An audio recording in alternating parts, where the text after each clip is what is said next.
অধ্যায় ৯ প্রামাণ্য তথ্যের আলোকে বাংলাদেশে রয়ের তৎপরতার ভয়াল চিত্র। এই অধ্যায়ে লিপিবদ্ধ প্রতিবেদনগুলো ২০০০ সালের ডিসেম্বর ও ২০০১ সালের জানুয়ারি মাসে ধারাবাহিকভাবে দৈনিক ইনকেলাবে প্রকাশিত হয়েছে।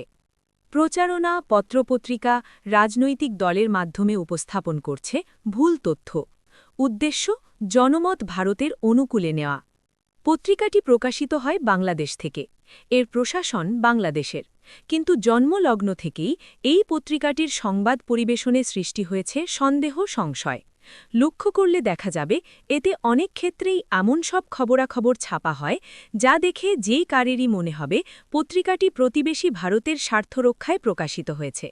অন্য কথায় বলা যায়, ভারত যা বলতে চায় সে কথাটিই যেন বলছে ওই পত্রিকাটি। অনুসন্ধান চালিয়ে দেখা গেছে, যেহেতু ভারতের পক্ষে প্রত্যক্ষভাবে ঢাকা মহানগরীতে ভারতীয় তথ্য মন্ত্রণালয়ের শাখা প্রতিষ্ঠা করা সম্ভব নয়, তাই এদেশীয় তন্ত্রীবাহকদের দিয়ে তারা সৃষ্টি করেছে একটি শক্তিশালী মাউথপিস। এই পত্রিকায় আবার একজন সাংবাদিক আছেন, যিনি তার লেখনী, মতাদর্শে যতটা না বাংলাদেশী, তার চেয়ে বেশি ভারতের স্বার্থ রক্ষায় ব্যস্ত। ইনি প্রায়শই এমন সব ইস্যু সৃষ্টি করেন যা দেখে রীতিমতো হতবাক হতে হয়। বিশেষ করে বর্তমান সরকার ক্ষমতায়ীন হবার পর তিনি অনেকটা ফ্রি হ্যান্ড পেয়ে যান। এখন কোনো এজেন্সি তাকে সন্দেহের চোখে দেখলেও তিনি যে প্রতিবেশী দেশের গুপ্তচর সংস্থার পক্ষে কাজ করেন তা এখন কোনো এজেন্সির পক্ষ থেকে সরকারের কাছে পেশ করা হয় না, যদিও আগে করা হতো।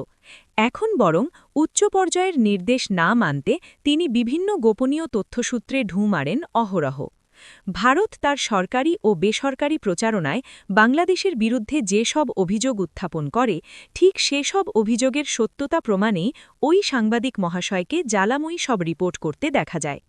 এদেশে পাকিস্তানি গুপ্তচর সংস্থা আইএসআই ঘাঁটি গেড়ে বসেছে, প্রশিক্ষণ শিবির খুলে ট্রেনিং দিচ্ছে উত্তর পূর্ব ভারতের স্বাধীনতাকামী গেরিলাদের বা মৌলবাদী তালেবানি চক্রান্তে বাংলাদেশের স্বাধীনতা বিপন্ন, এ ধরনের বহু প্রতিবেদন নামে বেনামে প্রকাশিত হয়েছে তার। এছাড়া চট্টগ্রামের নুরুল আফসারকে আন্তর্জাতিক সন্ত্রাসী হিসেবে চিহ্নিত করে রিপোর্ট প্রকাশ, কবি শামসুর রহমান হত্যাকাণ্ডে তালেবান কানেকশন আবিষ্কার ইত্যাদি প্রসঙ্গেও তার সংশ্লিষ্ট থাকার প্রমাণ পাওয়া যায়। অতি সম্প্রতি দৈনিক ইনকেলাবের বিরুদ্ধে ওই পত্রিকায় প্রকাশিত রিপোর্টও নাকি সেই বিশেষ সাংবাদিকের তৈরি, এমন কথাও শোনা গেছে বিভিন্ন সূত্র থেকে। রয়ের বাংলাদেশ বিরোধী তৎপরতা নিয়ে এত লেখালেখি কেন, এই নিয়েও তিনি মারাত্মক চিন্তিত হয়ে বহু জায়গায় ডাঙায় তোলা মাছের মতো কাতরিয়ে বেরিয়েছেন, এ তথ্য জানা গেছে নাম প্রকাশে অনিচ্ছুক একটি সূত্র থেকে। এভাবে শুধু যে একজন সাংবাদিকই ওই বিশেষ পত্রিকায় এ ধরনের প্রচারণা চালিয়েছেন তা নয়, বরং ওই পত্রিকার সাথে প্রত্যক্ষভাবে সংশ্লিষ্ট প্রগতিশীল সাংবাদিকও ভারতের স্বার্থরক্ষায় ১৯৯৯ সালে ধারাবাহিক প্রতিবেদন প্রকাশ করেছেন স্বনামে। ঘাদানির জন্মলগ্ন থেকে ঘনিষ্ঠভাবে জড়িত এই সাংবাদিকের তৈরি করা এই প্রতিবেদনগুলো ছিল গত বছর সৃষ্ট কার্গিল সংকট নিয়ে। পাশাপাশি কাশ্মীর যে ভারতের অবিচ্ছেদ্য অংশ এবং পাকিস্তান প্রভাবিত মৌলবাদী চক্রান্তকারীগণ সেখানে নৈরাজ্য সৃষ্টি করছে, এ যুক্তির পক্ষেও ওই সাংবাদিক মহাদয় তার রিপোর্টে বিস্তার তথ্য প্রমাণ উপস্থাপন করেন। ঢাকাতে বসে বা লোকমুখে শুনেই যে তিনি এ ধরনের প্রতিবেদন প্রকাশ করেছিলেন তা কিন্তু নয়, বরং এজন্য তাকে কাশ্মীর ও কার্গিল এলাকা সফর করতে হয়েছিল। এ ব্যাপারে একটি গোয়েন্দা সূত্র থেকে জানা যায়, কার্গিল এলাকায় যখন কাশ্মীরি মুজাহিদরা ভারতীয় বাহিনীর বিরুদ্ধে মরণপন্ন লড়াইয়ে ব্যস্ত, তখন বাংলাদেশের জনমত স্বভাবতই নির্যাতিত কাশ্মীরিদের পক্ষেই ছিল। কিন্তু ভারতীয় নীতি নির্ধারকগণ সেটা সুনজরে দেখেননি। এ নিয়ে তারা যার পরনায় চিন্তিত হয়ে পড়েন। তাই সে সময় ঢাকাস্থ র চ্যানেল থেকে তাৎক্ষণিকভাবে ওই সাংবাদিকের সাথে যোগাযোগ করা হয়। জানা যায়, ভারতীয় দূতাবাসে কর্মরত একজন মহিলা কর্মকর্তা, যিনি কূটনীতিবিদের ছদ্মবেশে মূলত একজন র অপারেটিভ, তিনি ওই সাংবাদিককে তড়িঘড়ি ভিসা, বিমান টিকিট সহ যাবতীয় ব্যবস্থা করে দেন। এছাড়া ভারতে গিয়ে কোথায়, কোন দিন, কোন হোটেলে তিনি থাকবেন, কার সাথে দেখা করবেন, কার কার সাক্ষাৎকার গ্রহণ করবেন, এসবও অ্যারেঞ্জ করে দেওয়া হয় ঢাকা থেকে।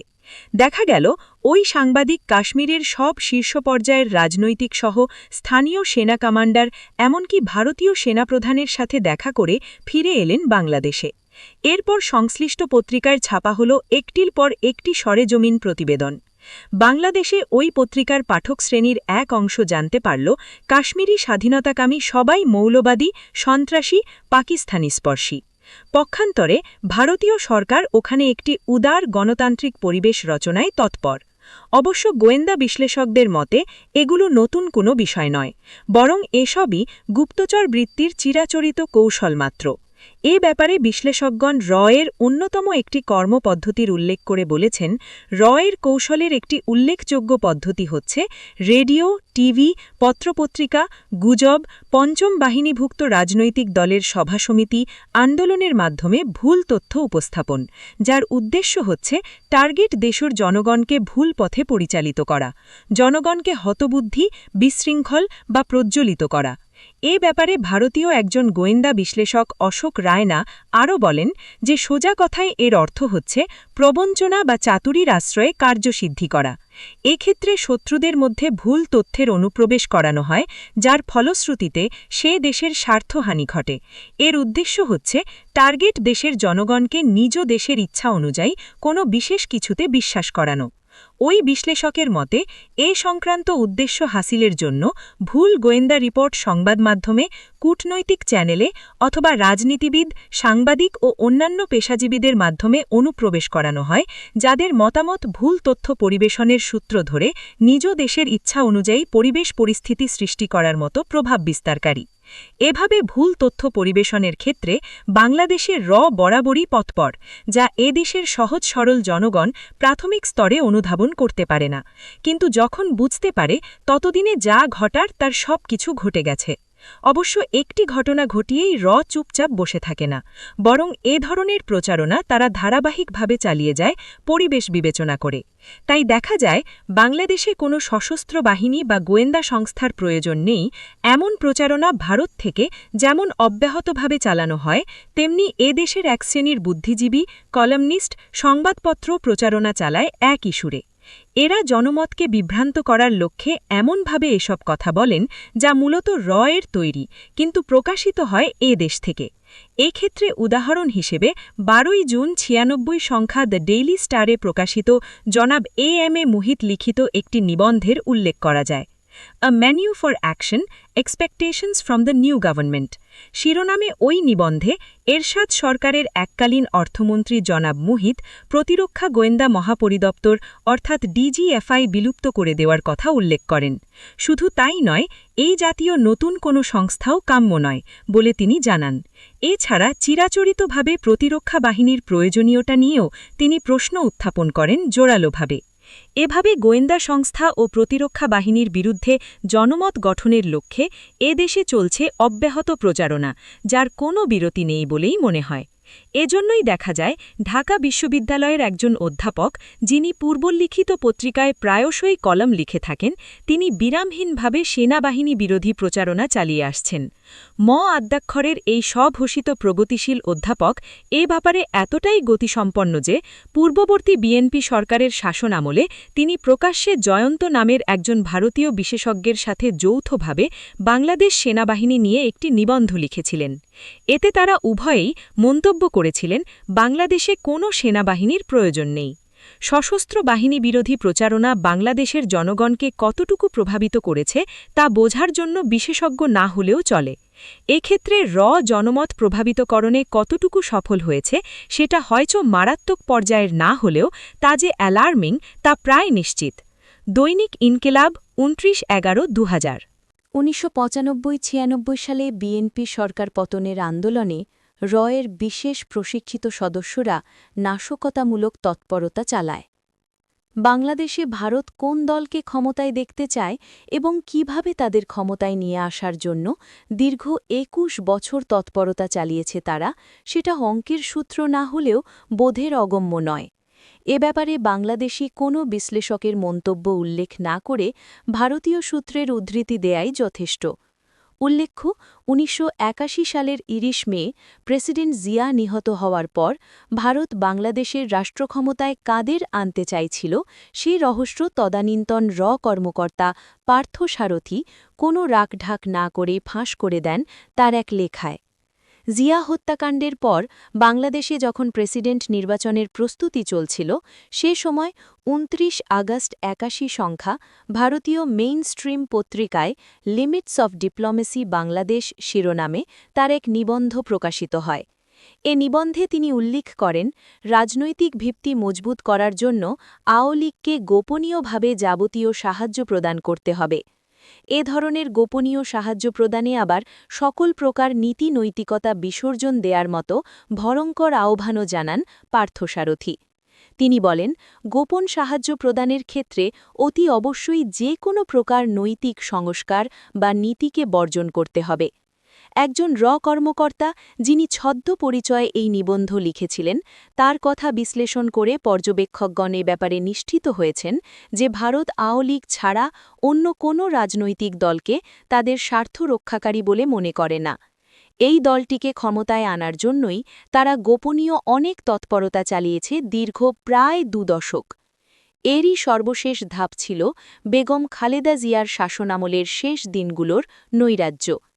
এ সময় ১৯৯৪-১৯৯৫ সালে তত্ত্বাবধায়ক সরকার প্রতিষ্ঠার দাবিতে সকল বিরোধী দল আন্দোলনে ঝাঁপিয়ে পড়ে। পর্যবেক্ষকদের মতে তত্ত্বাবধায়ক সরকার গঠনের দাবি কোনো অযৌক্তিক দাবি ছিল না। পরবর্তীতে বিএনপি কর্তৃক সংসদে এতৎ সংক্রান্ত বিল পাশ ও যুক্তিকেই সমর্থন করেছে। তবে যেভাবে যে কায়দায় তত্ত্বাবধায়ক সরকার দাবির আন্দোলনকে এগিয়ে নেওয়া হয়েছে তা এক কথায় ভয়াবহ। পৃথিবীর ইতিহাসে কখনো কোনো দেশে নির্বাচিত সরকার পরিবর্তনের জন্য এরূপ আন্দোলন পরিচালনার ইতিহাস নেই। সেই সময় যে হারে ও যে পর্যায়ে সহিংসতা, জ্বালাও পোড়াও ও সর্বোপরি নাশকতার আশ্রয় নেওয়া হয়েছে তা কখনোই একটি স্বাভাবিক রাজনৈতিক আন্দোলনের বৈশিষ্ট্য হতে পারে না। বিশেষ করে ১৯৯৬ সালের মার্চ মাসে প্রায় ২১ দিনব্যাপী পরিচালিত অসহযোগ আন্দোলন এদেশের রাজনৈতিক ইতিহাসে সবচেয়ে আতঙ্কের অধ্যায় হিসেবে চিহ্নিত হয়ে থাকবে বলে গোয়েন্দা বিশ্লেষকগণ অভিমত প্রকাশ করেছেন। এই সময় ১৯৯৫ সালের শেষ দিক থেকে ১৯৯৬ সালের ৩০ মার্চ পর্যন্ত বিএনপি সরকারের বিরুদ্ধে পরিচালিত আন্দোলনে এর গুপ্তচর সংস্থা কিভাবে পর্দার অন্তরালে ভূমিকা পালন করেছে সে বিষয়ে হয়তো প্রত্যক্ষ তথ্য প্রমাণ কখনোই উপস্থাপন করা যাবে না।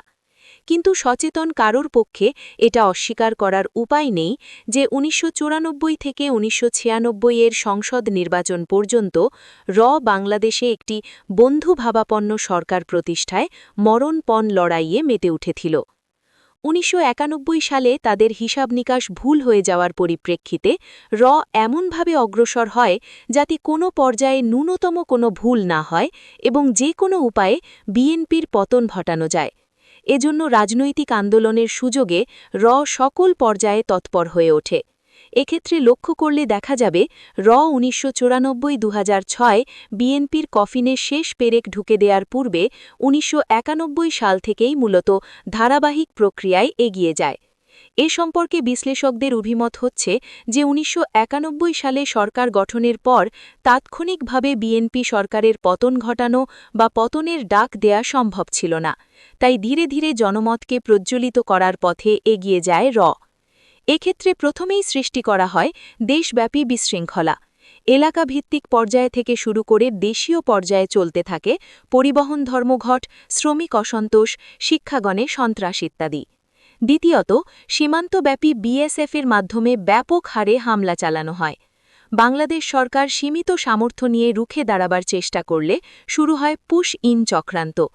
একই সাথে ফারাক্কায় পানি প্রত্যাহার ও পার্বত্য চট্টগ্রামে শান্তিবাহিনীর মাধ্যমে চলতে থাকে পরিস্থিতি উত্তপ্ত করার প্রক্রিয়া। এই সময়ই লক্ষ্য করলে দেখা যায় পার্বত্য চট্টগ্রাম ইস্যুকে কথিত কতগুলো এনজিও ও মানবাধিকার সংগঠনের মাধ্যমে আন্তর্জাতিকীকরণ করা হয়। এছাড়া সমগ্র বিএনপি আমলে বাংলাদেশ সরকার শত চেষ্টা করার পরও এর পরামর্শে শান্তিবাহিনী সমস্যা সমাধানে কোনরূপ চুক্তি সম্পাদন করতে দেয়া হয়নি। অন্যদিকে বঙ্গভূমি আন্দোলন, মুহাজির সংঘ গঠনের মাধ্যমেও অব্যাহতভাবে চাপ প্রয়োগ করা হয় বিএনপি সরকারকে। এসব চাপ সৃষ্টির লক্ষ্য ছিল হয় পথে আসো, না হয় এভাবে চাপ দেয়া হবে। তৃতীয়ত, ঘাতক দালাল নির্মূল কমিটি গঠন ও অধ্যাপক গোলাম আজমের কথিত ফাঁসির রায় কার্যকর করার দাবি নিয়ে সৃষ্টি করা হয় ব্যাপক বিশৃঙ্খলা। বিএনপি সরকারকে তীব্র চাপের মধ্যে রেখে মানসিকভাবে দুর্বল করে দিয়ে জামায়াতের কাছ থেকে সরিয়ে নেওয়াই ছিল এর মূল উদ্দেশ্য।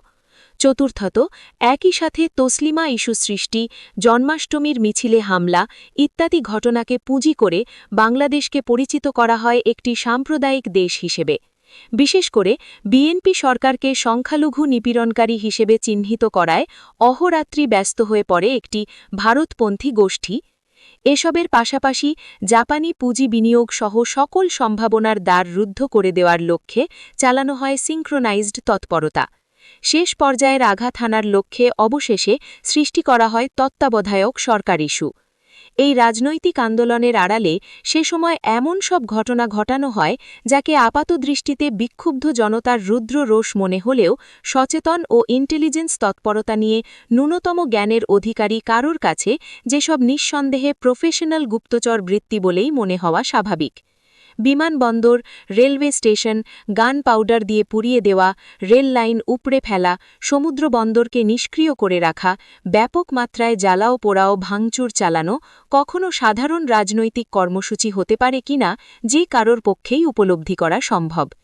এ ব্যাপারে নাম প্রকাশে অনিচ্ছুক একজন প্রাক্তন গোয়েন্দা কর্মকর্তা জানান, ১৯৯৬ সালের ১৫ই ফেব্রুয়ারির নির্বাচনের কিছুদিন আগে থেকেই রয়ের বিশেষ কার্যক্রম শাখা বা স্পেশাল সার্ভিস ব্যুরোর প্রায় ৫০০ প্রশিক্ষিত স্যাবোটিয়ার্স, যারা পশ্চিমবঙ্গের বাংলাভাষী এবং দেখতে বাংলাদেশিদের মতো, তাদের বাংলাদেশের বিভিন্ন পর্যায়ে নিযুক্ত করা হয় বিশৃঙ্খলা সৃষ্টির জন্য। উক্ত কর্মকর্তার দেওয়া তথ্য মতে এরাই জনরোষ প্রজ্বলনকারী বিভিন্ন রকম বিশৃঙ্খলা সৃষ্টি করেন। সেই সময় স্যাবোটাজ হলেও আন্দোলনের উত্তাপে এসব কার্যক্রমকে চিহ্নিত করা হয় বিক্ষুব্ধ জনতার ক্ষোভের বহিঃপ্রকাশ হিসেবে। উল্লেখ্য, ১৯৭০-৭১ সালেও রয়ের সদস্যরা আমাদের স্বাধীনতা আন্দোলনকালে এ ধরনের তৎপরতা চালিয়েছিল বলে জানা যায়। তবে সে সময় তা ছিল আমাদের স্বাধীনতা পক্ষে, যা এখন সম্পূর্ণ বিপরীত। এভাবে একদিকে যখন অন্তর্ঘাতমূলক তৎপরতার পাশাপাশি এদেশীয় রাজনৈতিক দলের মাধ্যমে চলছে সীমাহীন তাণ্ডব, তখন অপরদিকে রয়ের নিজস্ব অপারেটিভ ও বাংলাদেশি এজেন্টদের তৎপরতাও লক্ষণীয় পর্যায়ে স্পষ্ট হয়ে ওঠে। সূত্রপ্রাপ্ত তথ্য বিশ্লেষণ করে দেখা যায় যে সেই সময় ভারতীয় দূতাবাসে বিভিন্ন কূটনৈতিক পদের আড়ালে রয়ের অপারেটিভদের তৎপরতা ছিল বাংলাদেশের ইতিহাসে সবচেয়ে ব্যাপক ও বল্লাগাহীন। এক্ষেত্রে ভারতীয় দূতাবাসে কর্মরত মি জে.সি. পান্থের রয়ের সাথে জড়িত থাকার অভিযোগ যেমন রয়েছে, তেমনি আর.এন. বেথুরা, বিষ্ণুপ্রসাদ ঈশ্বর মিশ্রিং রাখোর, ব্রিগেডিয়ার চাক্কি এদের সম্পর্কেও সতর্ক অভিযোগ উত্থাপন করেছেন ১৯৯৫-৯৬ সালে গোয়েন্দা সংস্থায় কর্মরত কজন সাবেক গোয়েন্দা কর্মকর্তা। এছাড়া সেই সময় রাজশাহী ও চট্টগ্রামস্থ ডেপুটি হাইকমিশনে কর্মরত কজন কূটনীতিবিদ সম্পর্কেও কূটনীতিক কাজের বাইরে বিশেষ তৎপরতা চালানোর অভিযোগ করেছেন গোয়েন্দা সূত্র। এক্ষেত্রে চট্টগ্রামে কর্মরত কর্মকর্তাবৃন্দ চট্টগ্রাম সমুদ্রবন্দর সংক্রান্ত বিষয়াদিতে যেমন নজর রাখতেন, তেমনি পার্বত্য চট্টগ্রামে যোগাযোগ করার জন্য নিয়োগ করেছিলেন বেশ কয়েকজন বাংলাদেশিকে। এদের মধ্যে একজন ছিলেন অধ্যক্ষ-যুক্ত একটি এনজিওতে কর্মরত জনৈক এক আর। এছাড়া আওয়ামী লীগের একজন প্রভাবশালী নেতাও সেখানে কন্ট্রাক্ট মেনটেন করতেন বলে সূত্র জানায়। যা হোক, গুপ্তচর বৃত্তি অঙ্কের কোনো সূত্র নয় বলে প্রত্যক্ষভাবে প্রমাণ করা সম্ভব নয়। তবে আলোচ্য ভারতীয় কূটনীতিবিদদের বিশেষ তৎপরতাই সৃষ্টি করে সন্দেহ সংশয়ের। বিশেষ করে বিএনপি সরকারের পতনের লক্ষ্যে যে অল আউট ওয়ার ডিক্লেয়ার করেছিল, তার পরিপ্রেক্ষিতে ভারত এদেশীয় দূতাবাসের পাশাপাশি সকল পর্যায়ে সহায়তা নিয়ে লড়ে গেছে উদ্দেশ্য সিদ্ধির লক্ষ্যে। চীন পাকিস্তানের পাশাপাশি বাংলাদেশেও বেতার যোগাযোগ ও টেলিফোনে আড়ি পাচ্ছে প্রশাসন ও ব্যবসা খাতে এজেন্টদের মাধ্যমে সংগ্রহ করছে আগাম তথ্য। বাংলাদেশের বিভিন্ন গোয়েন্দা সংস্থা যেমন সরকারি নির্দেশনা মতে নির্দিষ্ট টেলিফোন লাইনে আড়ি পেতে থাকে, তেমনি ভারতীয় গুপ্তচর সংস্থাও স্বাধীন এই দেশে দিব্যি বিভিন্ন ক্ষেত্রে ইলেকট্রনিক সার্ভেলেন্স চালিয়ে যাচ্ছে। এক্ষেত্রে অত্যাধুনিক যন্ত্রপাতি ব্যবহার করে যেমন বিভিন্ন বাংলাদেশি এজেন্সি সশস্ত্র বাহিনীর বেতার তরঙ্গ বা ওয়্যারলেস কমিউনিকেশন ইন্টারসেপ্ট করছে, তেমনি গুরুত্বপূর্ণ অনেক ব্যক্তিত্বের টেলিফোন লাইনেও আড়ি পাচ্ছে। এ ব্যাপারে সংশ্লিষ্ট একটি সূত্র জানায় যে কূটনৈতিক ব্যাগ অর্থাৎ ডিপ্লোম্যাটিক ব্যাগের সুযোগ গ্রহণ করে এতৎ সংক্রান্ত ইলেকট্রনিক যন্ত্রপাতি প্রতিবেশী সকল দেশেই নিয়ে যেতে সক্ষম হয়েছে। দূতাবাসের আড়ালে তারা এসব যন্ত্রপাতি ব্যবহার করে তাদের ইচ্ছেমতো ইলেকট্রনিক গুপ্তচরবৃত্তি চালিয়ে যাচ্ছে। এমনকি পাকিস্তান চীনের মতো দেশে যাদের শক্তিশালী গুপ্তচর সংস্থা রয়েছে সেখানেও এ ধরনের তৎপরতা চালাতে সক্ষম হয়েছে বলে স্বয়ং ভারতীয় সূত্র থেকেই নিশ্চিত হওয়া গেছে। এ ব্যাপারে ৩০ মার্চ ৯৭ সংখ্যান সানডে পত্রিকায় বীর সাংঘবি দ্য সিক্রেট স্টেট শিরোনামের এক রিপোর্টে উল্লেখ করেছেন যে পাকিস্তানে ব্যাপক ভিত্তিতে ইলেকট্রনিক সার্ভেলেন্স চালিয়ে থাকে। বীর সাংঘবীর দেয়া তথ্য অনুযায়ী ১৯৭০ সালে জুলফিকার আলী ভুট্টোর মতো রাজনৈতিক ব্যক্তিত্বের টেলিফোনেও আড়ি পাতায় সক্ষম হয়। এছাড়া এর এ জাতীয় তৎপরতা সম্পর্কে একই ধরনের তথ্য দিয়ে ভারতীয় সাংবাদিক সালামাত আলী জানুয়ারি 1989 সংখ্যান যার ইস্টার্ন ইকোনমিক রিভিউ পত্রিকায় জানিয়েছেন যে পার্শ্ববর্তী সকল দেশের সরকারি সব ধরনের বেতার তরঙ্গের মনিটর ও ক্ষেত্রবিশেষে জ্যাম করে থাকে। তিনি এমন তথ্যও দিয়েছেন যেখানে তার মতে প্রতিবেশী দেশগুলোর গুরুত্বপূর্ণ রাজনৈতিক নেতাদের টেলিফোনেও টার্গেট দেশে বসেই আড়ি পাতার ক্ষমতা রাখে। এক্ষেত্রে পাকিস্তানের প্রায় সকল উল্লেখযোগ্য রাজনৈতিক ব্যক্তিত্বের টেলিফোনে এর আড়ি পাতায় সফলতা অর্জনের কথাও বলেছেন সালামাত আলী।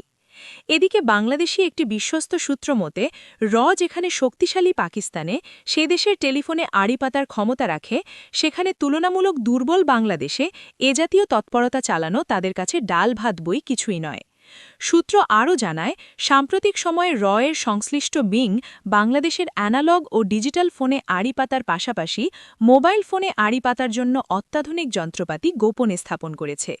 এভাবে তারা যেমন একদিকে সকল সরকারি ওয়্যারলেস মেসেজ জেনে যাচ্ছে তেমনি রাজনৈতিক অঙ্গনের খুঁটিনাটিও সংগ্রহ করছে সকলের অগোচরে। বিশেষ করে বাংলাদেশি সংস্থাগুলোয় এর মতো আধুনিক ইলেকট্রনিক যন্ত্রপাতি ও কাউন্টার মেজার না থাকায় এক্ষেত্রে ভারতীয় সংস্থা অনায়াসেই রাষ্ট্রযন্ত্রের সব গোপন সিদ্ধান্ত জেনে নিতে পারছে আগ বাড়িয়ে। শুধু এভাবে টেলিফোন বা ওয়্যারলেসে আড়ি পেতেই যে তথ্য সংগ্রহ করছে তা নয়, বরং বাংলাদেশের প্রশাসনিক কাঠামোর সকল স্তরে তারা অনুপ্রবেশেও সক্ষম হয়েছে ব্যাপক হারে। সরকারি প্রশাসনের এমন কোনো স্থান নেই যেখানে তাদের ইচ্ছেমতো তথ্য পেতে ব্যর্থ হয়েছে। এক্ষেত্রে এর সংগৃহীত তথ্য যেমন ভারত সরকারকে বাংলাদেশের খনিজ সম্পদ আহরণে প্রতিবন্ধকতা সৃষ্টিতে সহায়ক করেছে, তেমনি ব্যবসা বাণিজ্য সম্প্রসারণের মাধ্যমে বাংলাদেশকে ভারতীয় পণ্যের বাজারেও পরিণত করেছে। আপাতদৃষ্টিতে ব্যবসা বাণিজ্য খাতকে নিরীহ বলে মনে হলেও টার্গেট দেশের শিল্প কারখানা বিদেশি পুঁজি বিনিয়োগকে প্রতিহত করে অর্থনৈতিক আগ্রাসনের পথ সুগম করে তোলাও গুপ্তচর বৃত্তির অন্যতম প্রকরণ বলে স্বীকৃত। বাংলাদেশের ক্ষেত্রে এটি আরও ভয়ঙ্করভাবে সত্য। এক্ষেত্রে উদাহরণ হিসেবে যমুনা সেতু প্রকল্পে মধ্যপাড়া কঠিন শিলা প্রকল্পের পাথর যাতে ব্যবহৃত হতে না পারে এবং সে স্থানে ভারতীয় পাথর ব্যবহার করা যায় সে প্রসঙ্গের উল্লেখ করা যেতে পারে। প্রাপ্ত তথ্য মতে ১৯৯৪ সালে যখন যমুনা সেতু প্রকল্পের কাজ শুরু হয় তখন যাতে মধ্যপাড়ার কঠিন শিলা কাজে লাগানো যায় সেজন্য ১৯৯২ সালেই তদানীন্তন সরকার উত্তর কোরিয়ার সাথে একটি স্মারকে স্বাক্ষর করে। কিন্তু কোনো এক অদৃষ্ট চক্রের কারসাজিতে মধ্যপাড়া কঠিন শিলা প্রকল্পের কাজ পরপর পিছিয়ে যায়। ফলে যমুনা ব্রিজের জন্য প্রয়োজনীয় কয়েকশো কোটি টাকার পাথর আমদানি করতে হয় ভারত থেকে। আশঙ্কার কথা দীর্ঘ ৬-৭ বছরেও মধ্যপাড়া প্রকল্পের কাজ শেষ হয়নি এবং এই প্রকল্পে উত্তোলিত পাথরের বেশিরভাগই অবিকৃত পড়ে আছে ভারতীয় পাথর সহজ শর্তে আমদানি করতে দেয়। ঠিক একইভাবে একসময় এদেশে বিদেশি পুঁজি বিনিয়োগের সম্ভাবনাও নস্যাৎ করে দেয়া হয় স্যাবোটাজের আশ্রয় নিয়ে। এই সম্ভাবনাময় দেশটিতে যাতে কোনো সরকারই সুস্থিরভাবে অর্থনীতির দিকে নজর দিতে না পারে ও যাতে বিদেশি পুঁজি বিনিয়োগকারীরাও এদেশে পুঁজি বিনিয়োগে আগ্রহ হারিয়ে ফেলেন সেজন্য বরাবরই বিভিন্ন কৌশলে হরতাল, ধর্মঘট, নাশকমূলক কর্মকাণ্ড, শ্রমিক অসন্তোষ ইত্যাদির আড়ালে তৎপরতা চালিয়ে যাচ্ছে এবং সম্ভবত কখনোই বাংলাদেশ এই রাহ থেকে মুক্তি পাবে না। দৈনিক ইনকিলাব 16/16/2000। বাংলাদেশের রাজনীতিতে ভারতের ভূমিকা পালনে তৎপর, স্পর্শকাতর পদেও পরিবর্তন ঘটায় অদৃশ্য নির্দেশনায়। কোন সরকারের সময় ঘটনাটি ঘটেছিল বলতে রাজি নয় সূত্র, তবে একটি নাজুক সময়ের ঘটনা সেটি। সে সময় পশ্চিমা একটি শক্তিধর দেশের ঢাকাস্থ দূতাবাসে কর্মরত জনৈক ডিফেন্স অ্যাটাশের বাসায় আয়োজন করা হল ঘরোয়া এক পার্টির। আমন্ত্রিতের সংখ্যা সীমিত। পানাহার হৈহুল্লোড়ের পর যে যার বাসায় ফিরে গেলেন। শুধু অ্যাটাশের কথা মতো আরও কিছু দামি শ্যাম্পেনের লোভে থেকে গেলেন ভারতীয় দূতাবাসের জনৈক সিনিয়র কূটনীতিক। অ্যাটাশের আহ্বানে বিভিন্ন কথার ফাঁকে ফাঁকে প্রচুর পান করলেন কূটনীতিক ভদ্রলোক। এক পর্যায়ে চুর হয়ে গেলেন নেশায়। বাংলাদেশের সে সময়কার অস্থিতিশীল রাজনৈতিক পরিবেশ ও নাজুক অবস্থান নিয়ে কথা হচ্ছিল দুজনের মাঝে। পশ্চিমা দেশের ডিফেন্স অ্যাটাশে আসলে ভারতীয় কূটনীতিবিদকে নেশা করিয়ে কৌশলে কথা আদায়ের জন্যেই ওই ঘরোয়া পার্টির আয়োজন করেছিলেন। তিনি জানতেন ভারতীয় এই কূটনীতিবিদ, যিনি প্রকৃতপক্ষে ছিলেন একজন কর্মকর্তা, তার কাছ থেকে স্বভাবতই বাংলাদেশ সম্পর্কে অনেক খোঁজখবর পাওয়া যাবে। এভাবে এর আগেও বহুবার গুরুত্বপূর্ণ অনেক তথ্য তিনি পেয়েছেন এই সূত্র থেকে। যা হোক, নেশাগ্রস্ত ভারতীয় কূটনীতিবিদের মুখে কথার খই ফুটল একসময়। তিনি বলে গেলেন বাংলাদেশের কোন কোন সরকারি গুরুত্বপূর্ণ পদে কে কে বদলি হয়ে যাচ্ছেন ভারতীয়দের জন্য স্বস্তিদায়ক নয় বলে। তা কিভাবে সম্ভব? আপনারা বাংলাদেশের এসব জায়গায় পদ পরিবর্তনের সরকারকে রাজি করাবেন কিভাবে? অ্যাটাশে অনেকটা অবাক হয়ে জানতে চাইলেন ভারতীয় কূটনীতিবিদের কাছে। কেন নয়? যেসব কর্মকর্তা আমাদের বিরুদ্ধে কাজ করছে, যারা সরকারকে বাধ্য করছে ভারতের কথা মতো না চলতে, তারা কেউই থাকবে না, সব বদলি হয়ে যাবে। অনেকটা তাচ্ছিল্য ভরে উত্তর দিলেন ভারতীয় কূটনীতিবিদ। এরপর তিনি এক একে বলে গেলেন অনেক কর্মকর্তার নাম। এই লিস্টের শীর্ষে যার নাম ছিল, তার কথা শুনে ভীষণ চমকে গেলেন অ্যাটাশে ভদ্রলোক। তিনি পরদিনই তার পূর্ব পরিচিত ওই কর্মকর্তা, যিনি একটি স্পর্শকাতর সংস্থার শীর্ষ পর্যায়ে কর্মরত ছিলেন, তার সাথে দেখা করলেন। বললেন পূর্ব রাতের কথা। তার কথা শুনে অবাক হয়ে গেলেন বাংলাদেশি কর্তা ব্যক্তি। কিছুতেই বিশ্বাস হচ্ছিল না তার। কারণ সরকার প্রধান তার প্রতি খুবই আস্থাবান, এমন মনোভাবই প্রকাশ করেছেন বরাবর। কিন্তু সপ্তাহখানেকের মাথায় পশ্চিমা দেশের ডিফেন্স অ্যাটাশের দেয়া তথ্যই সত্যে পরিণত হল। বাংলাদেশি ওই সংস্থার শীর্ষ কর্মকর্তাসহ আরও অনেকেই আকস্মিক বদলি হয়ে গেলেন কোনো এক অদৃশ্য শক্তির কলকাঠি নাড়ার সূত্র ধরে। এভাবে বাংলাদেশে বহু ঘটনা অতীতে ঘটেছে এবং এখনও ঘটছে। একসময় ১৯৯৫ সালে তো একবার বাংলাদেশে নিযুক্ত ভারতীয় হাইকমিশনার একটি দৈনিকের সাথে সাক্ষাৎকারে প্রকাশ্যেই বলেছিলেন বাংলাদেশের রাজনীতিতে ভারতের একটি ভূমিকা রয়েছে এবং এই একটি ভূমিকা পালনে থাকে সদা তৎপর। এজন্য এই গুপ্তচর সংস্থার রয়েছে সুনির্দিষ্ট সাংগঠনিক অবকাঠামো ও স্থাপনা। যদিও সম্পর্কে স্বভাবতই প্রকাশ্যে কিছু জানা সম্ভব নয়, এমনকি সাধারণ ভারতীয় নাগরিকেরাও এ নিয়ে বিশেষ কিছু জানতে পারেন না।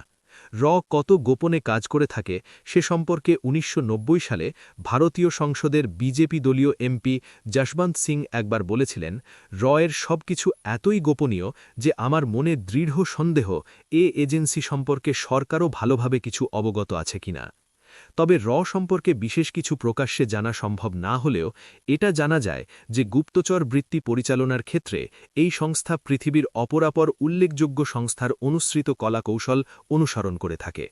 এ ব্যাপারে অশোক রায়না রচিত ইনসাইড বই থেকে জানা যায় যে বাংলাদেশ সহ অন্যান্য টার্গেট দেশে গোয়েন্দা অপারেশনের প্রধান অবলম্বন হল একজন রাজপ্রতিনিধি বা রেসিডেন্ট, যিনি সাধারণত দূতাবাসে কূটনীতিবিদের ছদ্মবেশে যাবতীয় অপারেশনের তত্ত্ব তলাশ করে থাকেন।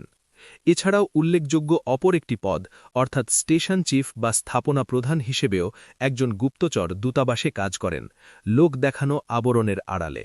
গোয়েন্দা বিশ্লেষকদের মতে এ ধরনের আড়ল হতে পারে সাধারণত কালচারাল অ্যাটাশে, ভিসা কাউন্সেলর বা এ জাতীয় কোনো সেকশনের ফার্স্ট সেক্রেটারি। বাংলাদেশও এর ব্যতিক্রম নয়, বরং এদেশে অবস্থিত ভারতীয় দূতাবাসে কূটনীতিবিদের ছদ্মবেশে অনেক কর্মকর্তা অপারেটিভ কাজ করে যাচ্ছেন বলে নিশ্চিত ধারণা পাওয়া যায়। এ ব্যাপারে একসময় বাংলাদেশের বিভিন্ন গোয়েন্দা সংস্থায় কর্মরত ছিলেন এমন বেশ কয়েকজন কর্মকর্তা অত্যন্ত দৃঢ়ভাবে জানিয়েছেন যে বাংলাদেশে বরাবরই একটি সুসংগঠিত সংগঠন পরিচালনা করে আসছে, যেখানে দূতাবাসে কূটনীতিবিদের ছদ্মবেশী হচ্ছে কর্মকর্তাদের জন্য নিরাপদতম আড়াল। এছাড়া বিভিন্ন এনজিও, মাল্টিন্যাশনাল বাণিজ্যিক বা আর্থিক সংস্থায় কর্মরত কর্মকর্তা এবং অনেক ব্যবসা প্রতিষ্ঠানের আড়ালেও অপারেটিভগণ গুপ্তচর বৃত্তি পরিচালনা করে আসছে। তবে বিশ্লেষকদের মতে অন্যান্য যে স্থাপনাতেই রয়ের লোক থাকুক না কেন মূলত দূতাবাস থেকেই তাদের সকল কাজ পরিচালনার পরিকল্পনা প্রণয়ন করা হয়। বলতে গেলে কূটনৈতিক ইমিউনিটির সুযোগ কাজে লাগিয়ে রয়ের গুপ্তচরগণ নিরাপদে তাদের কার্যক্রম চালিয়ে যান। এতে সুবিধা হচ্ছে কোনো কারণে এদেশের কাউন্টার ইন্টেলিজেন্স সংস্থাগুলো সম্পর্কে জানতে পারলেও কূটনীতিবিদের বিরুদ্ধে সরাসরি গুপ্তচর বৃত্তির অভিযোগ আনতে পারে না। এদিকে বাংলাদেশে ভারতের কূটনৈতিক বিস্তৃতি দেখে এর সাথে আপাতদৃষ্টিতে গুপ্তচর বৃত্তির সংশ্লিষ্টতা প্রমাণ করা সম্ভব না হলেও বিশেষজ্ঞদের দৃষ্টিতে এদেশে ভারত কেন ঢাকা ছাড়াও অপর দুটো কনসুলেট স্থাপন করেছে তা অবশ্যই খতিয়ে দেখতে হবে। উল্লেখ্য, ঢাকার মূল দূতাবাস পাশাপাশি চট্টগ্রাম ও রাজশাহীতেও রয়েছে ভারতের দুটো কনসুলেট, যাকে ভারতীয়রা চিহ্নিত করেছে ডেপুটি হাইকমিশন হিসেবে।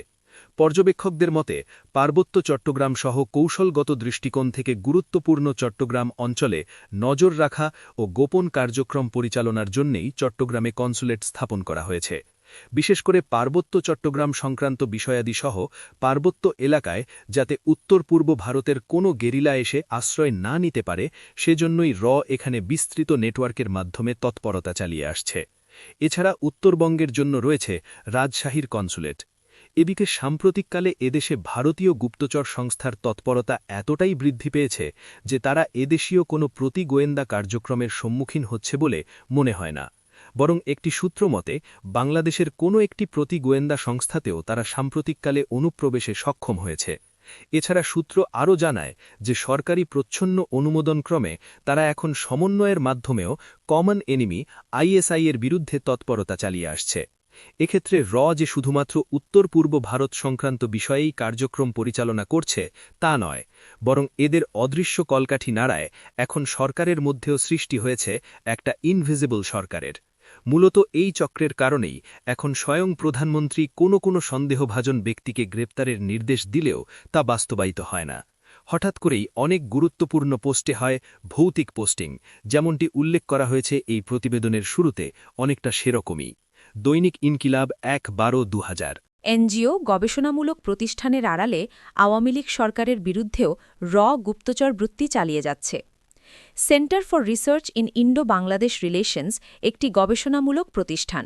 বাংলাদেশ ও ভারতের সাথে সম্পর্কযুক্ত দ্বিপাক্ষিক ও সাধারণ স্বার্থ সংশ্লিষ্ট বিভিন্ন বিষয়ের উপর গবেষণা করাই এই সংস্থার কাজ।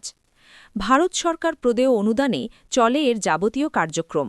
বাইরে আপাত নিরীহ প্রকৃতির গবেষণামূলক কাজ করলেও এই প্রতিষ্ঠানটির বিভিন্ন তৎপরতা নিয়ে সাম্প্রতিক সময় বিস্তর অভিযোগ উত্থাপিত হয়েছে। এমনকি আওয়ামী লীগকে ভারতের বন্ধু বলা হলেও এ সরকারের শাসনামলেই উল্লিখিত প্রতিষ্ঠানটি একটির পর একটি বাংলাদেশ বিরোধী তৎপরতা চালিয়ে যাচ্ছে অত্যন্ত সূক্ষ্মভাবে। এ ব্যাপারে এই প্রতিষ্ঠানটির কর্মকাণ্ডের সন্দিহান বাংলাদেশি একটি শীর্ষ গোয়েন্দা সংস্থা দীর্ঘ ১০ পাতার অতি গোপনীয় রিপোর্ট সরকারের সংশ্লিষ্ট মহলে প্রেরণ করেছে বলে জানা যায়। উক্ত গোয়েন্দা সংস্থা থেকে ১৯৯৯ সালের ১৪ জুন পররাষ্ট্র মন্ত্রণালয়ের সচিব জনাব CM শফি সামিকে প্রদত্ত এক প্রতিবেদনে centre for research in Indo Bangladesh রিলেশনসকে সুনির্দিষ্টভাবে এর সাথে সম্পর্কযুক্ত বলে উল্লেখ করা হয়। বলা হয়, ভারত সরকার পরোক্ষভাবে এই সংস্থাকে আর্থিক অনুদান দিয়ে থাকে, যেখানে গোয়েন্দা সংস্থার রিপোর্ট মতে ১৯৯৮-১৯ অর্থবছরে উক্ত সংস্থা প্রায় ৪১,৬৫,০০০ রুপি অনুদান পেয়েছে। বর্তমান বাংলাদেশ সরকার ভারতের সাথে বন্ধুভাবাপন্ন সম্পর্ক বজায় রাখলেও ভারতীয় গুপ্তচর সংস্থা যে আলীগকেও ছাড় দিতে রাজি নয় তারই প্রমাণ পাওয়া যায় বাংলাদেশি গোয়েন্দা সংস্থা প্রণীত রিপোর্টে। এ ব্যাপারে উক্ত রিপোর্টে বলা হয়েছে, ভারত সরকারের অনুদানে পরিচালিত কলিকাতাস্থ centre for research in Indo Bangladesh relations নামক সংস্থাটি তার তো বাংলাদেশ সম্পর্ক নিয়ে গবেষণামূলক কাজ করছে বলে জানা যায়। এ সংস্থা বাংলাদেশ ও ভারতের সাথে সম্পর্কযুক্ত এমন দ্বিপাক্ষিক ও সাধারণ স্বার্থ সংশ্লিষ্ট বিভিন্ন বিষয়ের উপর গবেষণা করে বিশ্লেষণমূলক প্রতিবেদন প্রকাশ করে থাকে। বিশেষ করে যেসব বিষয়ে দুই প্রতিবেশী দেশেরই সাধারণ স্বার্থ জড়িত রয়েছে সেসব বিষয় নিয়েই এ সংস্থা বেশি গবেষণা করে। দুই দেশের সাধারণ স্বার্থযুক্ত বিষয়ে গবেষণার ক্ষেত্রে তারা ভারতের স্বার্থ সংরক্ষণের ওপর সমধিক গুরুত্বারোপ করে থাকে এবং ভবিষ্যতে যাতে তাদের জাতীয় স্বার্থ ক্ষুণ্ণ না হয় সেজন্য স্বার্থ ক্ষুণ্ণ হওয়ার সকল ধরনের সম্ভাবনার কথা তুলে ধরে সরকার ও জনগণকে সতর্ক করে দেওয়ার প্রয়াস চালায়। নিজেদের স্বার্থ বড় করে দেখতে গিয়ে অনেক ক্ষেত্রে অতিরঞ্জিত ও কল্পনাপ্রসূত মন্তব্য করা হয়। এ কারণে তাদের এ ধরনের বিশ্লেষণ ও পর্যালোচনামূলক প্রতিবেদনের বক্তব্য, মন্তব্য ও তথ্যাদি অনেক সময় বাংলাদেশের স্বার্থ বিরোধী হয়ে থাকে। এছাড়াও তারা বাংলাদেশের রাজনৈতিক, অর্থনৈতিক ও আইন শৃঙ্খলা পরিস্থিতি সহ এদেশের আভ্যন্তরীণ ঘটনাপ্রবাহের ওপর তীক্ষ্ণ দৃষ্টি রেখে চলেছে এবং সময়ে সময়ে বিষয়ভিত্তিক প্রতিবেদন তৈরি করে কেন্দ্রীয় সরকারের কাছে প্রেরণ করছে বলে জানা যায়। উক্ত সংস্থা বাংলাদেশ ও ভারতের মধ্যে সম্পাদিত গঙ্গাপানি চুক্তির ওপরও গত জুলাই ৯৭ মাসে study on the implications of the Ganga water treaty, irrigation and impact on the local people শীর্ষক একটি বিশ্লেষণমূলক প্রতিবেদন তৈরি করে ভারতের কেন্দ্রীয় সরকারের কাছে প্রেরণ করে বলে জানা যায়। এ প্রতিবেদনে গঙ্গাপানি চুক্তির ফলে গঙ্গা ভাগীরথী অববাহিকা অঞ্চলে খরা মৌসুমে কৃষিকাজের জন্য সেচ ব্যবস্থা বিঘ্নিত হওয়ার কথা বলা হয়েছে। প্রতিবেদনে আরও বলা হয়েছে যে যদিও এই চুক্তির বিরুদ্ধে উক্ত এলাকার জনগণের পক্ষ থেকে এখনও পর্যন্ত কোনো প্রতিবাদ বা অসন্তুষ্টি প্রকাশ করা হয়নি, তথাপিও কৃষিক্ষেত্রে পানির চাহিদা দিন দিন বৃদ্ধি পাওয়ার পরিপ্রেক্ষিতে এবং কলিকাতা বন্দর ও স্থানীয় কলকারখানায় প্রয়োজনীয় পানির চাহিদা নিশ্চিতকরণের লক্ষ্যে বিকল্প ব্যবস্থা গ্রহণের প্রয়োজনীয়তা রয়েছে। ভবিষ্যতে পানি নিয়ে বিবাদ এড়ানোর লক্ষ্যে পশ্চিমবঙ্গ ও বাংলাদেশের পানি সম্পদ উন্নয়নের দিকে নজর দেয়া প্রয়োজন বলে এ প্রতিবেদনে মন্তব্য করা হয়েছে। উল্লেখ্য যে centre for research in Indo Bangladesh relations ভারতের গোয়েন্দা সংস্থা রয়ের সাথে সম্পর্কযুক্ত। ভারত সরকার পরোক্ষভাবে এই সংস্থাকে আর্থিক অনুদান দিয়ে থাকে বলে জানা যায়। কলিকাতাস্থ ভারত বাংলাদেশ মৈত্রী সমিতির মাধ্যমে বিগত অর্থবছরে এই সংস্থা ৪১,৬৫,০০০ রুপি সরকারি অনুদান পেয়েছে বলে তথ্য পাওয়া যায়।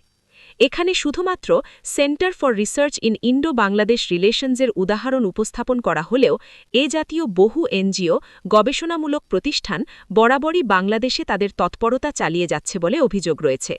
জানা যায় দুদেশের সম্পর্ক, গণতন্ত্রের অবস্থান, পার্বত্য চট্টগ্রামে উপজাতীয়দের জীবনাচার, মানবাধিকার পরিস্থিতি পর্যালোচনা ইত্যাদি বিভিন্ন খাতে ভারতীয় বিশেষজ্ঞগণ গবেষণার কাজ চালিয়ে যাচ্ছেন।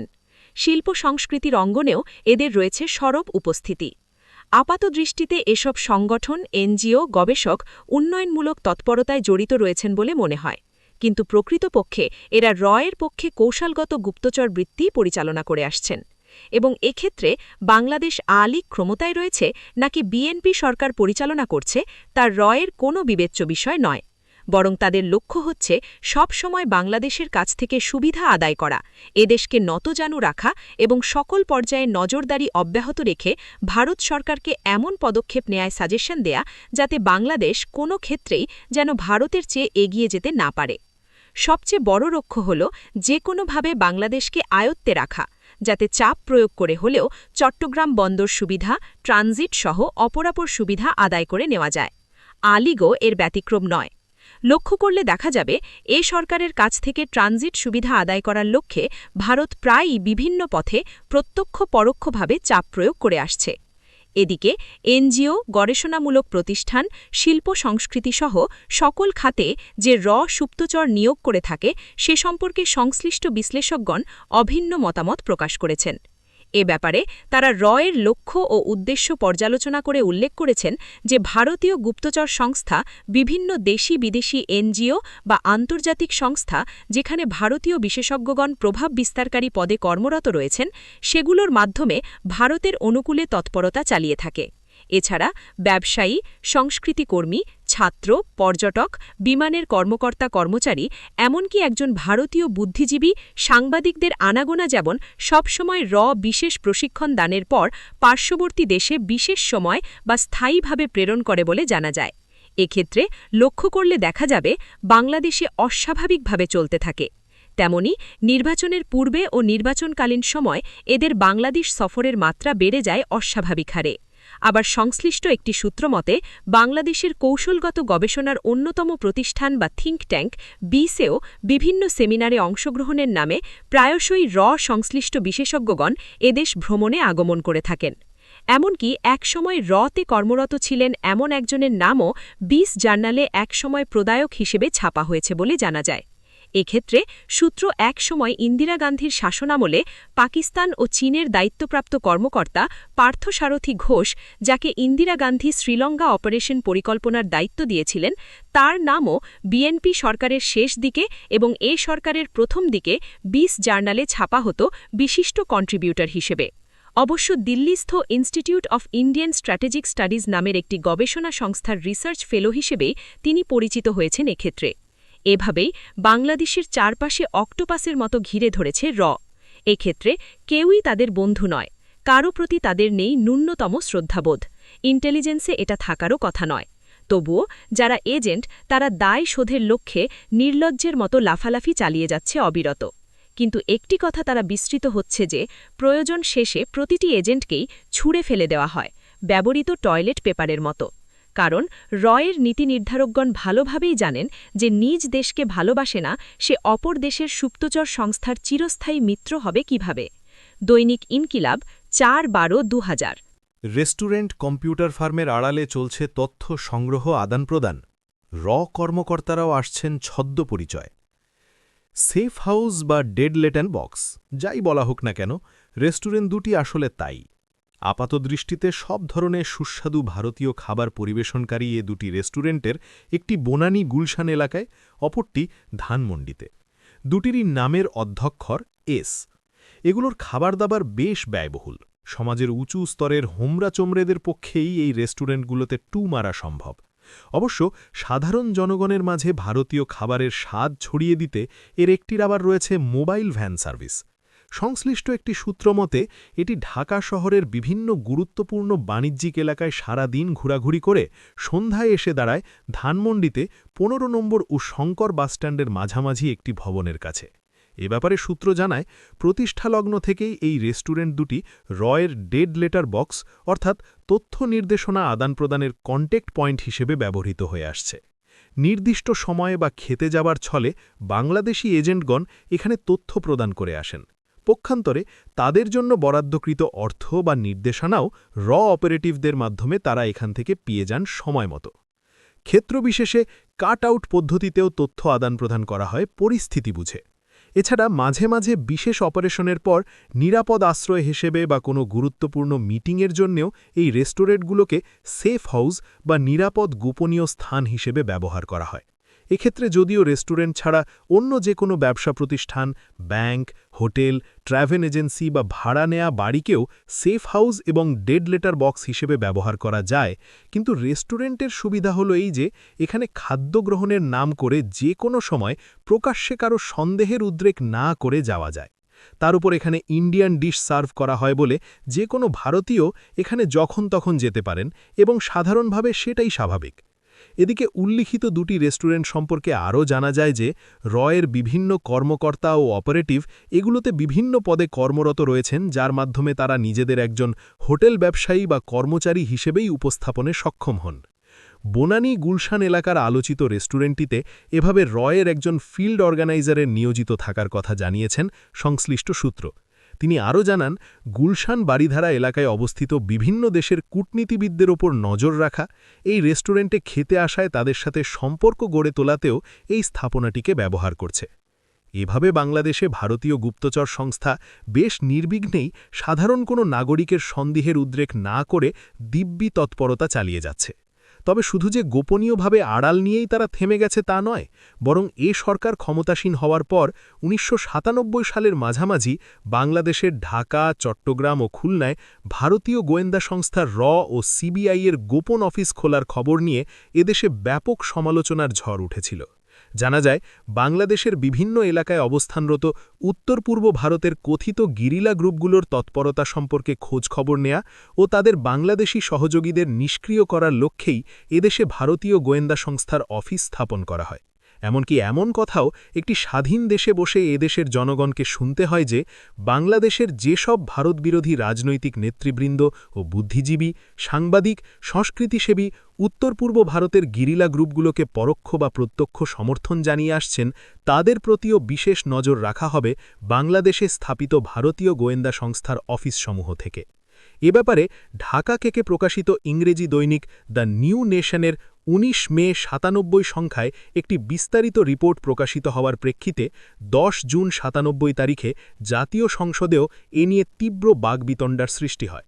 বাংলাদেশে ভারতের গোয়েন্দা সংস্থার অফিস খোলা নিয়ে শুধু যে এ দেশেই ব্যাপক সমালোচনার সৃষ্টি হয় তা নয়, বরং ভারতের পত্রপত্রিকাতেও এ খবরের সত্যতা স্বীকার করে প্রকাশিত হয় একাধিক রিপোর্ট। নিঃসন্দেহে পৃথিবীর ইতিহাসে এ ধরনের ঘটনা দ্বিতীয়টি ঘটেনি। গোপনে বিভিন্ন আড়াল নিয়ে এক দেশের গুপ্তচর সংস্থা অপর দেশে গুপ্তচর বৃত্তি পরিচালনা করে থাকে, সেটা প্রকাশ না পেলেও সকলেই এ ব্যাপারে কম বেশি জানতে বা বুঝতে পারেন। কিন্তু বন্ধুদেশ হলেও পত্রপত্রিকায় প্রকাশ দিয়ে একটি স্বাধীন দেশে অপর একটি দেশের গোয়েন্দা অফিস খোলার কথা এক কথায় অস্বাভাবিক ও সকল প্রকাশ শিষ্টাচার বর্জিত। কিন্তু বাংলাদেশে ঠিক তাই ঘটে ১৯৯৭ সালে। আবার এই অভিযোগকে অসত্য বলে যে উড়িয়ে দেওয়া যাবে তাও সম্ভব নয়, যেহেতু বাংলাদেশ সরকারের পক্ষ থেকে কখনোই এ অভিযোগ খণ্ডন করে কিছু বলা হয়নি। এদিকে বাংলাদেশে প্রকাশ্য ভারতীয় গোয়েন্দা সংস্থার অফিস স্থাপন প্রসঙ্গে সরকারি পর্যায় থেকে সুনির্দিষ্ট কোনো তথ্য পাওয়া না গেলেও সংশ্লিষ্ট একটি সূত্র জানায়, র ও সিবিআই ঢাকা, চট্টগ্রাম ও খুলনায় অফিস খুলেছে সত্য, তবে তারা একেবারে সাইনবোর্ড ঝুলিয়ে কার্যক্রম চালাবার মতো চরম চক্ষুলজ্জাহীনতার কাজ অন্তত করেনি, বরং সূত্রমতে তারা একটি বিখ্যাত কম্পিউটার কোম্পানি প্রতিষ্ঠা করে সেটার আড়ালে তৎপরতা চালাবার সিদ্ধান্ত নিয়েছে।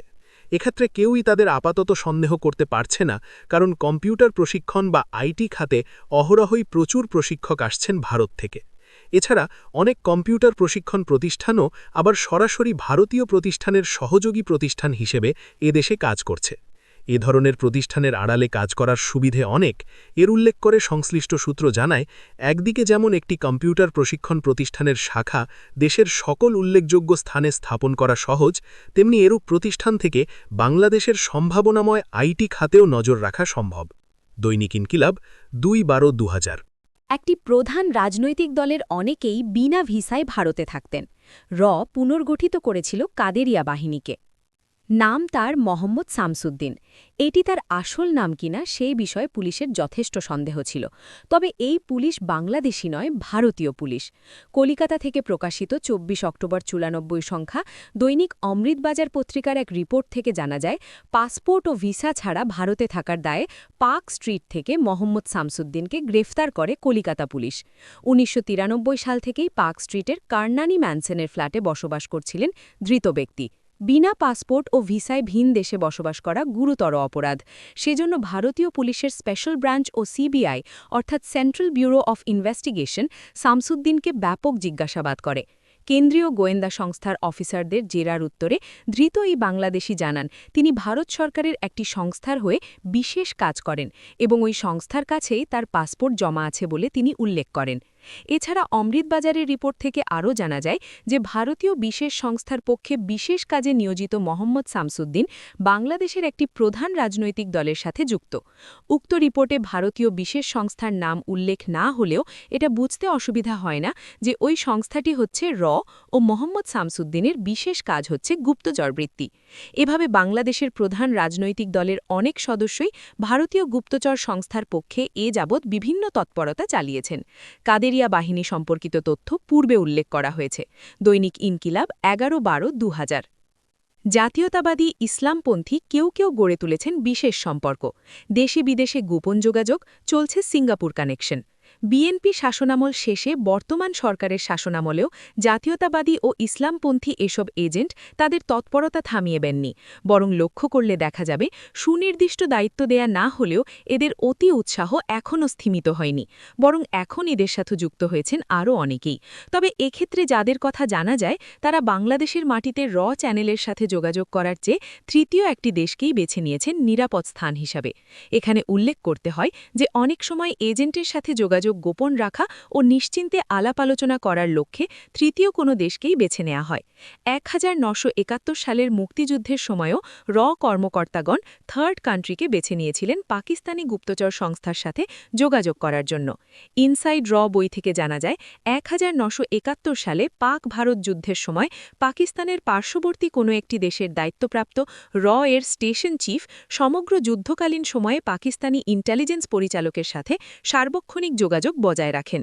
এর উদ্দেশ্য ছিল যে জনসমক্ষে কোনো কিছুর প্রকাশ না ঘটিয়ে যুদ্ধরত যে কোনো পক্ষ যদি শান্তিপূর্ণ সমাধানে এসে সম্পর্ক স্বাভাবিক করতে চায় তবে তার ব্যবস্থা করা। স্বাধীন বাংলাদেশে ভারত বিরোধী বলে পরিচিত জাতীয়তাবাদী ও ইসলামপন্থী দলের কতিপয় নেতার সাথেও এই ধরনের শান্তিপূর্ণ বন্ধুত্ব গড়ে তোলার লক্ষ্যেই তৃতীয় একটি দেশে যোগাযোগ গড়ে তুলেছে। অপরপক্ষে ভারতীয় লবি ঠিক রেখে নিজেদের নিরাপদ রাখা ও ভবিষ্যতে ক্ষমতায় যাওয়ার পথ পরিষ্কার করার জন্যই এসব জাতীয়তাবাদী নেতৃত্ব এই ধরনের ভূমিকা গ্রহণ করেছেন বলে জানা যায়।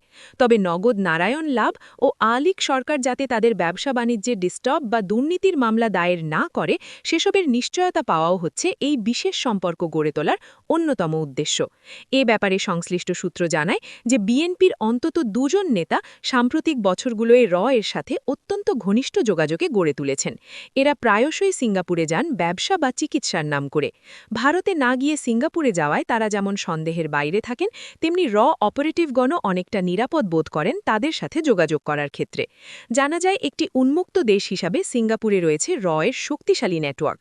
থাইল্যান্ডের ব্যাংকক নগরীর পাশাপাশি এখান থেকেই দক্ষিণ পূর্ব এশিয়ায় তৎপরতা চালায় এছাড়া এসব স্থানে রয়েছে প্রচুর প্রভাবশালী ভারতীয় ব্যবসায়ী ও অন্যান্য পেশায় নিয়োজিত ব্যক্তি। তাই এদের মাধ্যমে অনেক ক্ষেত্রে কারো সন্দেহের উদ্রেক না করে লিয়াজও করা সম্ভব হয়। আলোচ্য দুজন নেতার ক্ষেত্রেও তাই।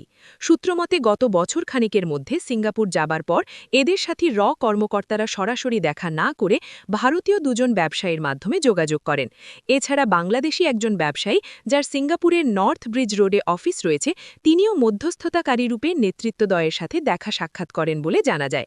মানি এক্সচেঞ্জের একজন বড় ব্যবসায়ী এই ভদ্রলোক, যার নামের আদ্যক্ষর তিনি গত বছরে আঙুল ফুলে কলাগাছ হয়েছেন অজানা সাহায্যের সূত্র ধরে। এদিকে ভারতীয় যে দুজন ব্যবসায়ী জাতীয়তাবাদী নেতৃত্বদ্বয়ের সাথে সিঙ্গাপুর কানেকশন গড়ে তুলেছেন সে সম্পর্কে সংশ্লিষ্ট সূত্র জানায় যে এদের একজনের নামের একাংশ মোদি, যার অফিস সিঙ্গাপুরের শেলটনওয়েতে, ও অপরজন একজন শিপিং ব্যবসায়ী যার মূল অফিস রয়েছে হংকংয়ের আলেকজান্ড্রা হাউসে। জানা যায় এই দুজন নেতার চ্যানেলে যোগাযোগ গড়ে তোলার পর থেকে উল্লেখিত বিএনপি নেতৃত্বদ্বয় বেশ নিরুপদ্রব জীবন কাটাতে পারছেন। আওয়ালিক পত্রপত্রিকাতেও পাচ্ছেন বিএনপির প্রগতিশীল অংশ হিসাবে ব্যাপক কাভারেজ, এবং শেষ খবর পাওয়া যাচ্ছে এদের একজন অতি শীঘ্র আবার সিঙ্গাপুরে যেতে পারেন এমন সম্ভাবনাও রয়েছে। দৈনিক ইনকিলাব 12/5/2000। ইরফান রাজাকে নিয়ে তুলকালাম কাণ্ড ঘটলেও মুচকুন্দ দুবে, পট্টনায়েক, অজিত পাজাকে নিয়ে শব্দটি হয়নি। ডেপুটি হাই কমিশনার ইরফান রাজাকে প্রত্যাহার করে নিয়েছে পাকিস্তান। নিঃসন্দেহে ইরফান রাজা কূটনৈতিক শিষ্টাচার বর্জিত কাজ করেছেন। আঘাত দিয়েছেন এদেশবাসীর সর্বশ্রেষ্ঠ অর্জন মুক্তিযুদ্ধের চেতনায়। পাকিস্তানি এই কূটনীতিবিকের বাংলাদেশের মাটিতে দাঁড়িয়ে এ ধরনের ধৃষ্টতা প্রদর্শন ক্ষমারযোগ্য। 1971-এর যুদ্ধে খেতাবপ্রাপ্ত একজন মুক্তিযোদ্ধা বলেছেন, ইরফান রাজার কথা থেকেই বোঝা যায় পশ্চিম পাকিস্তানি শাসকচক্র এদেশের জনগণ সম্পর্কে কী মনোভাব পোষণ করত। কথাটি ঠিক, শতকরা 100% সত্য। ইরফান রাজা চলে গেছেন, আমরা সবাই খুশি, কিন্তু একসময় প্রকাশ্য রাস্তায় বাংলাদেশি এক গোয়েন্দা কর্মকর্তাকে চড় মেরেও ভারতীয় হাইকমিশনার মুচকুন্দ দুবেকে চলে যেতে হয়নি বাংলাদেশ থেকে। এজন্য ক্ষমাও চাননি তিনি। তবে অস্বীকার করার উপায় নেই, পাকিস্তান ও ভারতের কূটনৈতিক মনোভাব প্রকাশে পার্থক্য রয়েছে। এক্ষেত্রে একটি গল্পের উল্লেখ করা যায়। একদিন গ্রামের রাস্তা দিয়ে এক আফগান খালি পায়ে হেঁটে যাচ্ছিল। হঠাৎ তার পায়ে বিঁধল রাস্তার পাশের এক কাঁটা গাছের কাঁটা। আফগান তো মহাখ্যাপা, পার্শ্ববর্তী এক গ্রাম থেকে একটি দা নিয়ে এসে কাঁটা গাছটি কেটে ছুঁড়ে ফেলে দিল বেচারা। কজন দাঁড়িয়ে দেখল এ দৃশ্য। কিছুক্ষণ পর ওই রাস্তা দিয়ে এগিয়ে আনে একজন ভারতীয়, রীতিমতো অহিংস বেশভূষা তার, পণ্ডিত মানুষ। তারও পায়ে বিঁধল অন্য একটি গাছের কাঁটা। না, মোটেও রাগ করলেন না পণ্ডিত মশায়। আস্তে করে পা থেকে কাঁটা তুলে আশপাশে দাঁড়ানো দর্শকদের বললেন কষের চিনি নিয়ে আসার জন্য। চিনি আনা হলো। পণ্ডিতজি ঘটা করে সবার সামনে চিনি ঢাললেন কাঁটা গাছের গোড়ায়। সবাই তো অবাক, কোথায় পায়ে কাঁটা ফোটানোর অপরাধে গাছ কেটে ফেলবেন, তা না উল্টো গাছের গোড়ায় চিনি ঢাললেন ভারতীয় পণ্ডিত। সবার প্রশ্নের মুখে পণ্ডিতজি শান্ত সুমিষ্ট স্বরে বললেন, আহা, বেচারা কাঁটা গাছ, স্বভাব খুব তিভা, কিন্তু এটা তো ওর দোষ না। ওকে পরিবর্তন করতে হবে, তাই চিনি দিলাম ওর গোড়ায়, স্বভাব মিষ্টি হয়ে যাবে। চারদিকে ধন্য ধন্য রব উঠল। সকলেই তীব্র নিন্দা জানালো আফগানকে, সাধুবাদ দিল পণ্ডিত মশাইকে অহিংস পথে সমস্যা সমাধানের জন্য। কিন্তু কেউ জানল না চিনির জন্য গাছের গোড়ায় পিঁপড়া পোকা ধরল ঝাঁকে ঝাঁকে। ওরা কুড়ে কুড়ে খেল কাঁটা গাছটি। তীব্র যন্ত্রণায় ভুগে ধীরে ধীরে মারা গেল বেচারা। পাকিস্তানিদের আচরণের পাশাপাশি ভারতীয় আচরণের তুলনা করলে এই গল্পটির কথাই যেন ভাবতে হয় সর্বাগ্রে। আর ভাবতে হয় তাদের কথা যারা পাকিস্তানি কূটনীতিবিদ প্রত্যাহারে উল্লসিত হলেও ভারতীয়দের যাবতীয় বাংলাদেশ বিরোধী তৎপরতা নিয়ে টু শব্দটিও করেন না। অথচ ইরফান রাজা বাংলাদেশের মুক্তিযুদ্ধ নিয়ে যে অপমানজনক কথা বলেছেন, ভারতীয় পক্ষে তার চেয়ে কম কিছু হয়নি বাংলাদেশের স্বাধীনতার চেতনা নিয়ে। এক্ষেত্রে প্রথমেই উল্লেখ করা যায় সাত্তার এরশাদ শাসনামলে বাংলাদেশে নিযুক্ত ভারতীয় রাষ্ট্রদূত মুচকুন্দ দুবের কথা। ৮২ সালের প্রথম দিকে তিনি প্রকাশ্য রাজপথে জাতীয় নিরাপত্তা গোয়েন্দা বা এনএসআই সংস্থার একজন কর্মকর্তাকে চর মেরেছিলেন। অথচ এ নিয়ে স্বাধীনতার কথিত পক্ষের শক্তি টু শব্দটিও করেননি। ভারত সরকারকে মাফ চাওয়ার দাবিও তারা জানায়নি, বরং মুচকুন্দ দুবে আরও কবছর বাংলাদেশে দায়িত্ব পালন করে গেছেন দোর্দণ্ড প্রতাপের সাথে। এরপর ১৯৯১ সালের নির্বাচনের সময় ওপার বাংলা থেকে এলেন আনন্দবাজার গ্রুপের পাক্ষিক সানন্দা পত্রিকার সম্পাদিকা অপর্ণা সেন। তিনি নির্বাচন পর্যবেক্ষণে আসলেও বাংলাদেশের অন্যতম বড় দল বিএনপি চেয়ারপারসন বেগম খালেদা জিয়ার সাথে দেখা করেননি, শুধুমাত্র শেখ হাসিনার সাথে সাক্ষাৎ করেই ফিরে যান কলিকাতায়। ২৭ ফেব্রুয়ারি নির্বাচনে বিএনপি বহুসংখ্যায় আসনে বিজয়ী হলে মাথা খারাপ হয়ে যায় আনন্দবাজার গ্রুপের। এরই বহিঃপ্রকাশ ঘটে ২ মার্চ ৯১ সংখ্যা দৈনিক আনন্দবাজার পত্রিকায়, যেখানে বলা হয় নিষ্ঠুর বাস্তবকে মানিতে হইলে বাংলাদেশের জনসাধারণের বরং উচিত হইবে ভারতের সহিত মিলিত হইবার দাবি উত্থাপন করা। আশা করা গিয়েছিল স্বাধীনতার চেতনার সোল এজেন্সি যাদের, তারা অন্তত এ ধরনের দাবির প্রেক্ষিতে ফুঁসে উঠবেন, দাবি জানাবেন আনন্দবাজার গ্রুপের সাপ্তাহিক দেশ ও পাক্ষিক সানন্দা পত্রিকা নিষিদ্ধের। কিন্তু সে ধরনের কিছুই হয়নি। বরং এর বছরখানেকের মাথায় যখন দেশ পত্রিকায় বাংলাদেশকে তথাকথিত বলে চিহ্নিত করা হয়, তখন উল্টো এই পত্রিকাটি নিষিদ্ধকরণে সরকারি সিদ্ধান্তের প্রতিবাদ উঠেছে এই মহল থেকেই। একই কারণে এরা নিশ্চুপ থেকেছে ভারতীয় নাট্যশিল্পী শাওলি মিত্র কর্তৃক বাংলাদেশিদের বাস্টার্ড হিসাবে চিহ্নিত করার ক্ষেত্রে। এক্ষেত্রেও এই মহল থেকে শাওলি মিত্র এ ধরনের মন্তব্য করলেও তাকে কলিকাতা ফিরে যাবার পূর্বে আন্তরিকতাপূর্ণ বিদায় জানানো হয়। এ ধরনের আরও বহু ঘটনা ঘটেছে এদেশে। এমনকি একজন ভারতীয় কূটনীতিবিদ ১৯৯৭ সালে বাংলাদেশের জাতীয় জাদুঘরের দরজায় লাথি মেরেও পার পেয়ে যান। জানা যায় ভারতীয় দূতাবাসের দ্বিতীয় সচিব শিক্ষা দীনেশ কুমার পট্টনায়েক এক অনুষ্ঠানে এসে শাহবাগে জাতীয় জাদুঘরের দরজায় উপস্থিত দর্শকদের সামনে সজোরে লাথি মারেন। এ নিয়ে সে সময় তীব্র সমালোচনার সৃষ্টি হলেও সরকারের পক্ষ থেকে এ ব্যাপারে সংশ্লিষ্ট দূতাবাস বা কূটনীতিবিদের বিরুদ্ধে কোনো প্রতিবাদ জানানো হয়নি। এ প্রসঙ্গে ৯৭ সালের ২৫ এপ্রিল সংখ্যা দৈনিক দিনকালে প্রকাশিত এক রিপোর্ট থেকে আরও জানা যায় যে এ ধরনের বীরত্বসূচক কাজের পুরস্কার হিসেবে মি পট্টনায়েককে পদোন্নতি প্রদান করে ভারত সরকার। এছাড়া ওই একই সময়ে ভারতীয় দূতাবাসের শিক্ষা উপদেষ্টার আড়ালে কর্মরত কর্মকর্তা বিষ্ণুপ্রসাদ সাবেক ভাইস প্রেসিডেন্ট ব্যারিস্টার মওদুদ আহমেদকে অত্যন্ত শ্রুতিকটু ভাষায় ভারত ভ্রমণের লক্ষ্যে ভিসা প্রদানে অস্বীকৃতি জানান। প্রাপ্ত তথ্যমতে ব্যারিস্টার মওদুদ আহমেদ আজমির শরীফ জিয়ারতের উদ্দেশ্যে ভারতের ভিসা চাইলে তাকে ভারত বিরোধিতার জন্য ভিসা প্রদানে অস্বীকৃতি জানানো হয়। শিক্ষা উপদেষ্টা হিসেবে বিষ্ণুপ্রসাদের এক্ষেত্রে হস্তক্ষেপ করার কথা না থাকলেও তিনি কনসুলার বিভাগের প্রধানের দায়িত্ব নিজ কাঁধে নিয়েছিলেন ব্যারিস্টার মওদুদকে অপদস্থ করার জন্য। এ জাতীয় ঘটনা পুরো জাতির জন্য অপমানজনক হলেও এ প্রসঙ্গে ব্যারিস্টার মওদুদের রাজনৈতিক আদর্শের বিরোধী সকলে আহ্লাদিত হয়েছিলেন বলেই মনে হয়। এবং যেহেতু একজন কর্মকর্তা ব্যারিস্টার মওদুদকে অপদস্থ করেছেন, সেহেতু এদেশের ভবদীয় শিষ্যগণ থেকেছেন স্পিকিটি নট। ভারতীয় চ্যানেল মেনটেন করায় তারা হয়তো ভারতীয় পক্ষের এ ধরনের আচরণ ও আহ্বানকে অহিংস বলেই ভাবেন, যেমন ভাগ হয়েছিল এ প্রতিবেদনে উল্লেখিত গল্পের ভারতীয় পণ্ডিত মশাইকে নিয়ে।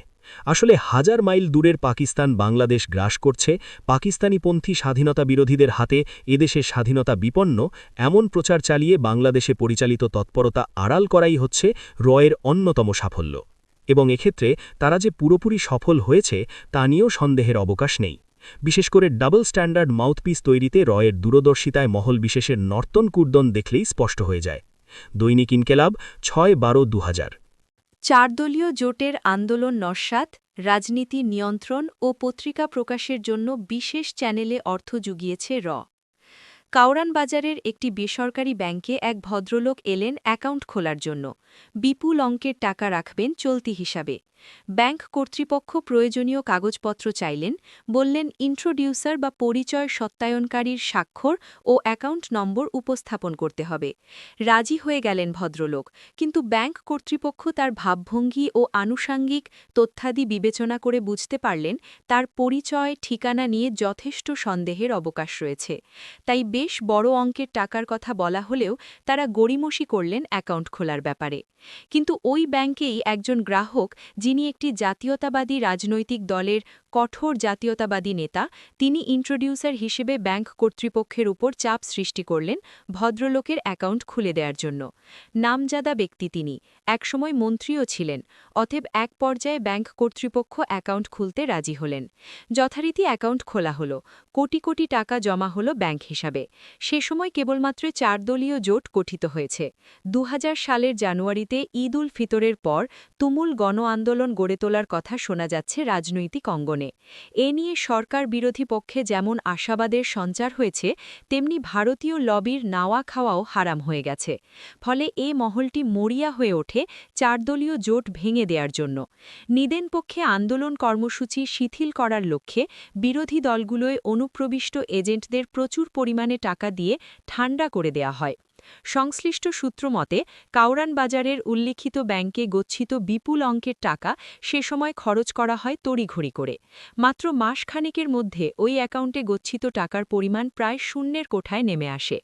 সূত্র মতে এই টাকা ব্যয় করা হয়েছিল বিরোধী দলের কতিপয় নেতাকে হাত করা ও সংবাদ মাধ্যমের সমন্বিত প্রচারণা চালানোর জন্য।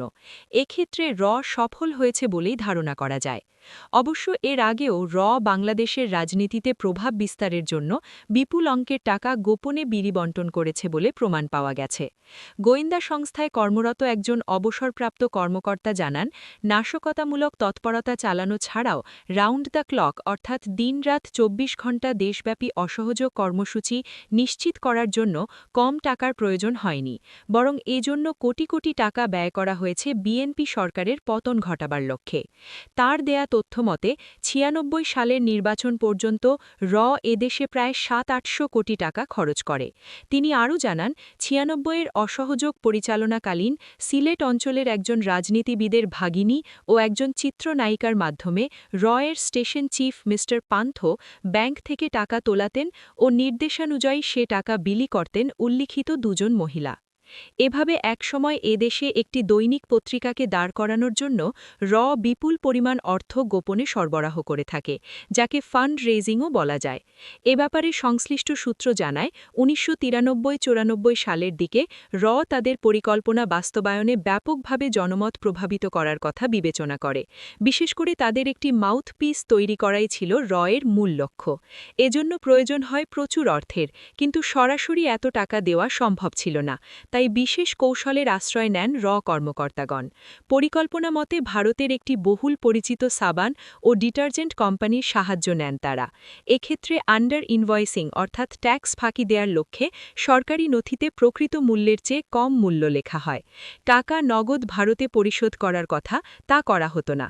পক্ষান্তরে ভারতীয় ওই সাবান ও ডিটারজেন্ট উচ্চ মূল্যে বিক্রি করে সেই টাকা ক্যাশ করে নেওয়া হতো বাংলাদেশ থেকে।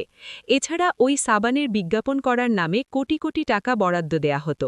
তবে এক্ষেত্রে নগদ টাকা না দিয়ে সমপরিমাণ টাকার পণ্য বিনামূল্যে সরবরাহ করত সাবান কোম্পানি।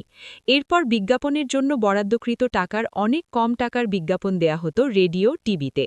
জানা যায় 10 কোটি টাকা বিজ্ঞাপন বাবদ বরাদ্দ করে খরচ করা হতো 2-3 কোটি টাকা। সাবান বিক্রি করে বাকি টাকা চলে যেত ওই পত্রিকার ফান্ডে। ভারতীয় গুপ্তচর সংস্থা যে এভাবে রাজনৈতিক দলকেই অর্থ যোগান দেয় তা নয়, বরং বাংলাদেশের সকল খাতে প্রভাব বিস্তারের জন্য বিশেষ ভাতার ব্যবস্থা তাদের রয়েছে। 1991 সালে উদার গণতান্ত্রিক ব্যবস্থার সুযোগে এদেশের বুদ্ধিবৃত্তিক, সাংস্কৃতিক, এমনকি প্রচারণা মাধ্যমেও কোটি কোটি টাকা বিনিয়োগ করে, যেখানে তাদের লক্ষ্য হল মানসিকভাবে বাংলাদেশিদের ভারতীয়করণ করা। 1991 এর পর বেগম খালেদা জিয়ার সরকার সবকিছুতে অবাধ নীতি অনুসরণ করায় এর পক্ষে এ ধরনের পরোক্ষ বা উম্মু শর্ত দেওয়ার তৎপরতা চালানো সহজ ব্যাপার হয়ে দাঁড়িয়েছিল। খালেদা জিয়ার শাসনামলে এসব খাতে কত টাকা ব্যয় করে তার সুনির্দিষ্ট কোনো হিসাব পাওয়া না গেলেও বিভিন্ন পত্রপত্রিকায় এ নিয়ে প্রচুর লেখালেখি হয়েছে। এদিকে ১৯৯৪ থেকে ৯৬ পর্যন্ত বিএনপি সরকার বিরোধী আন্দোলন পরিচালনা, বিশেষ করে ১৯৯৬ সালের মার্চ মাসে অসহযোগ আন্দোলনের ব্যয়ভার মেটানোর জন্য কোটি কোটি টাকা বিশেষ চ্যানেলে বিতরণ করা হয় বলে জানা গেছে। এভাবে প্রায় ৫০ কোটি টাকা ওই পত্রিকাকে দেওয়া হয় বলে সংশ্লিষ্ট সূত্র উল্লেখ করে এবং এখনও এ ধরনের কৌশলে টাকা পেয়ে আসছে পত্রিকাটি। উল্লেখ্য, সে সময় ভারতীয় ওই সাবান ও ডিটারজেন্টের বিজ্ঞাপনে বাংলাদেশের সকল অঞ্চল সয়লাভ হয়ে গিয়েছিল। এক পর্যায়ে বেশ বাজারও পেয়ে যায় ওই কোম্পানির পণ্য। কিন্তু অবাক করা ব্যাপার হল, উল্লিখিত ভয়েস প্রতিষ্ঠিত হয়ে যাওয়ার পর কোনো কারণ ছাড়াই ভারতীয় ওই সাবান কোম্পানি এদেশে ব্যবসা গুটিয়ে নেয়। বিশেষ করে ৯৬-এর নির্বাচনের পর ১ বছরের কম সময়ের মধ্যে সংশ্লিষ্ট কোম্পানির ব্যবসা বন্ধ হয়ে যায় বাংলাদেশে। এছাড়া সূত্রে প্রাপ্ত তথ্য মতে আলোচ্য পত্রিকাটির নাম ভারতের একটি বড় কোম্পানি রিলায়েন্স গ্রুপের অংশীদার হিসেবে মুম্বাই স্টক এক্সচেঞ্জেও তালিকাভুক্ত ছিল। অবশ্য পরবর্তীতে এ নিয়ে বিস্তর লেখালেখি শুরু হলে সে নাম প্রত্যাহার করে নেয় রিলায়েন্স গ্রুপ। এদিকে লক্ষ্য করলে দেখা যাবে জন্মলগ্ন থেকেই উক্ত পত্রিকাটি যাবতীয় উপায়ে ভারতীয় পারপাস সার্ভ করে আসছে। এক্ষেত্রে পর্যবেক্ষকরা ওই পত্রিকায় প্রকাশিত একটি রিপোর্টের উল্লেখ করেছেন। উল্লেখ্য, ১৯৯৭-৯৮ সালে যখন ভারতের পারমাণবিক বোমা তৈরিতে ইসরায়েলি সহায়তা নিয়ে পত্রপত্রিকায় ব্যাপকভাবে রিপোর্ট প্রকাশিত হচ্ছিল, তখন এই পত্রিকাটির একটি লিড রিপোর্টে বলা হয় পাকিস্তান পারমাণবিক বোমা তৈরি করেছে ইসরায়েলি প্রযুক্তিগত সাহায্য নিয়ে। অথচ ঘটনা ছিল সম্পূর্ণ উল্টো।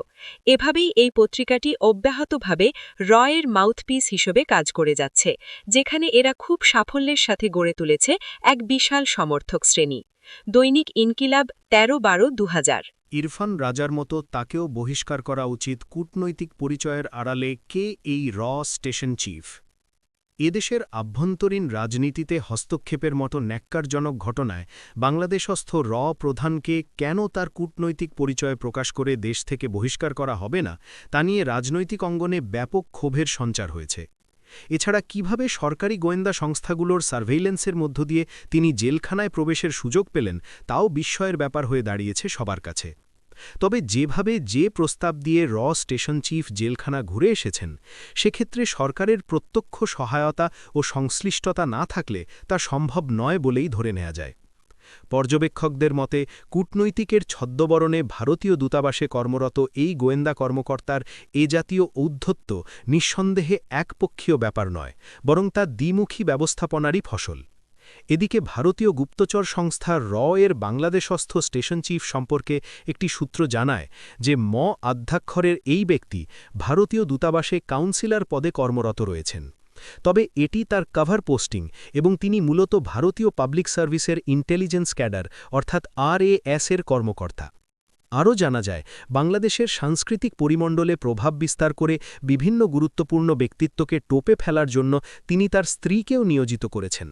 যেমন এক সময় করেছিলেন ১৯৯১-৯৩ সালে ঢাকায় কর্মরত স্টেশন চিফ মহাপাত্র। অবশ্য সূত্রমতে মহাপাত্রকে যেখানে বাংলাদেশি গোয়েন্দা সংস্থাগুলোর ব্যাপক নজরদারি ও সরকারি প্রতিবন্ধকতার মধ্যে কাজ করতে হতো, সেখানে বর্তমান স্টেশন চিফ পাচ্ছেন উন্মুক্ত বিচরণের পরিবেশ। সার্বিক পরিস্থিতি বিবেচনায় রাজনৈতিক পর্যবেক্ষক মহল বাংলাদেশের স্বকীয়তা ও সার্বভৌমত্বকে রক্ষার প্রশ্নে এই তথাকথিত কূটনীতিবিদকে এদেশ থেকে অবিলম্বে বহিষ্কারের পক্ষে মত প্রকাশ করেছেন। তাদের মতে পাক কূটনীতিবিদ ইরফান রাজাকে স্বাধীনতাবিরোধী মন্তব্য করায় সরকার তাকে বহিষ্কার করে যে বিজ্ঞজনচিত কাজ করেছিলেন, ঠিক তেমনিভাবে ভারতীয় দূতাবাসে কূটনীতিকের পরিচয়ে কর্মরত স্টেশন চিফকেও বহিষ্কার করা উচিত। দৈনিক ইনকিলাব ২১/৩/২০০১। বাংলাদেশ সেনাবাহিনী ও প্রতিরক্ষা গোয়েন্দা সংস্থার বিরুদ্ধে ভারতের অপপ্রচার, ISI কানেকশন আবিষ্কারের চেষ্টা। বাংলাদেশ সেনাবাহিনী ও প্রতিরক্ষা গোয়েন্দা সংস্থার DGFI ভারতের উত্তর পূর্বাঞ্চলীয় ৭টি রাজ্যের গেরিলা তৎপরতায় ইন্ধন জুগিয়ে আসছে, এ ব্যাপারে ভারত হঠাৎ সোচ্চার হয়ে ওঠে ১৯৯৩-৯৪ সালে। সে সময় বিভিন্ন ভারতীয় পত্রপত্রিকায়, বিশেষ করে কলকাতার পত্রপত্রিকায় প্রচারণা চালানো হয় যে পাক গুপ্তচর সংস্থা আইএসআই এর সহায়তায় বাংলাদেশ সেনাবাহিনী ও ডিজিএফআই সাতকন্যার স্বাধীনতাকামী গেরিলাদের প্রশিক্ষণ ও সমরাস্ত্র সরবরাহ করছে। এমনকি ভারতের সরকারি পর্যায় থেকেও বাংলাদেশের বিরুদ্ধে অভিযোগ ওঠানো হয়। এ ব্যাপারে ১৯৯৪ সালের ২৩ জানুয়ারি ভারতের কেন্দ্রীয় স্বরাষ্ট্রমন্ত্রী বলেন, বাংলাদেশের অভ্যন্তর থেকে আইএসআই ভারত বিরোধী তৎপরতা চালাচ্ছে। মন্ত্রী উল্লেখ করেন, তার কাছে এই সম্পর্কিত সুনির্দিষ্ট তথ্য প্রমাণাদিও রয়েছে। সে সময় ভারত সরকার এই অজুহাতে নাগাল্যান্ড ও মণিপুর সহ ভারতের দক্ষিণ পূর্বাঞ্চলীয় রাজ্যগুলোর সীমান্তরক্ষী বাহিনীকে বাংলাদেশ থেকে কথিত ভারতবিরোধী তৎপরতার অজুহাতে সতর্কাবস্থায় থাকার নির্দেশ প্রদান করে। তবে এসবের উদ্দেশ্য যে বাংলাদেশকে বলির পাঠা বানানো ও বিশেষ করে বাংলাদেশ সেনাবাহিনীকে ডিফেম করা, তা নিয়ে সন্দেহের কোনো অবকাশ নেই।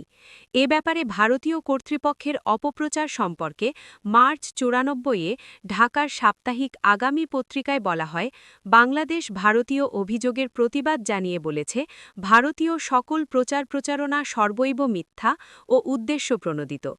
পররাষ্ট্র মন্ত্রণালয়ের একজন ঊর্ধ্বতন কর্মকর্তা জানান, প্রতিবাদ জানানোর পরও ভারতীয় মিথ্যা ও বিদ্বেষপ্রসূত প্রচারণা দুঃখজনক। এদিকে ভারতীয় পত্রপত্রিকায় এ ব্যাপারে ভিন্নমত প্রকাশ করা হয়েছে। সম্প্রতি ভারতের প্রভাবশালী দৈনিক টাইমস অফ ইন্ডিয়া এক সংবাদ বিশ্লেষণে বলেছে, বাংলাদেশ ও নেপালের মধ্যে থেকে পাকিস্তানি গোয়েন্দা সংস্থা আইএসআই ভারত বিরোধী কর্মকাণ্ড পরিচালনা করছে বলে যেসব প্রচারণা চলছে, এর সপক্ষে কোনো প্রমাণাদি নেই। বিশ্লেষণে বলা হয়, ভারতের আগামী বাজেটে গোয়েন্দা সংস্থা এর অর্থ বরাদ্দ বৃদ্ধির পক্ষে যুক্তি দেখানোই এই প্রচারণার আসল উদ্দেশ্য। ঢাকার কর্মকর্তারা জানান, আনুষ্ঠানিকভাবে অচিরেই ভারতের নিকট এর প্রতিবাদ জানানো হবে। ইতিপূর্বে ভারতের পানি সম্পদ মন্ত্রী মি শুক্লা অভিযোগ করেছিলেন, বাংলাদেশ আসামের বিদ্রোহী উলফা লেরিলাদের সহযোগিতা করছে। এ অভিযোগও ভারত প্রমাণ করতে পারেনি। বিদ্রোহ দমনের অভিযোগ তুলে ভারত মূলত বাংলাদেশের অভ্যন্তরে আগ্রাসন চালাতে চায়। ধারণা করা হচ্ছে, ভারত এ ব্যাপারে বর্তমানে প্রস্তুতি নিচ্ছে। বাংলাদেশের সীমান্তবর্তী রাজ্যগুলোতে সশস্ত্র জাতীয় মুক্তি আন্দোলন যত বেশি বৃদ্ধি পাচ্ছে, ততই ভারত বাংলাদেশ সীমান্তে উত্তেজনা সৃষ্টির চেষ্টা চালাচ্ছে। পাকিস্তানি গোয়েন্দা সংস্থার সাথে বাংলাদেশের যোগাযোগ ঘটার কাল্পনিক অভিযোগ উত্থাপন করে ভারত পরিস্থিতি আরও ঘোলাটে করতে চাচ্ছে। এদিকে লীগ সরকারের সময়ও ভারতের এ সংক্রান্ত প্রচারণা থামেনি।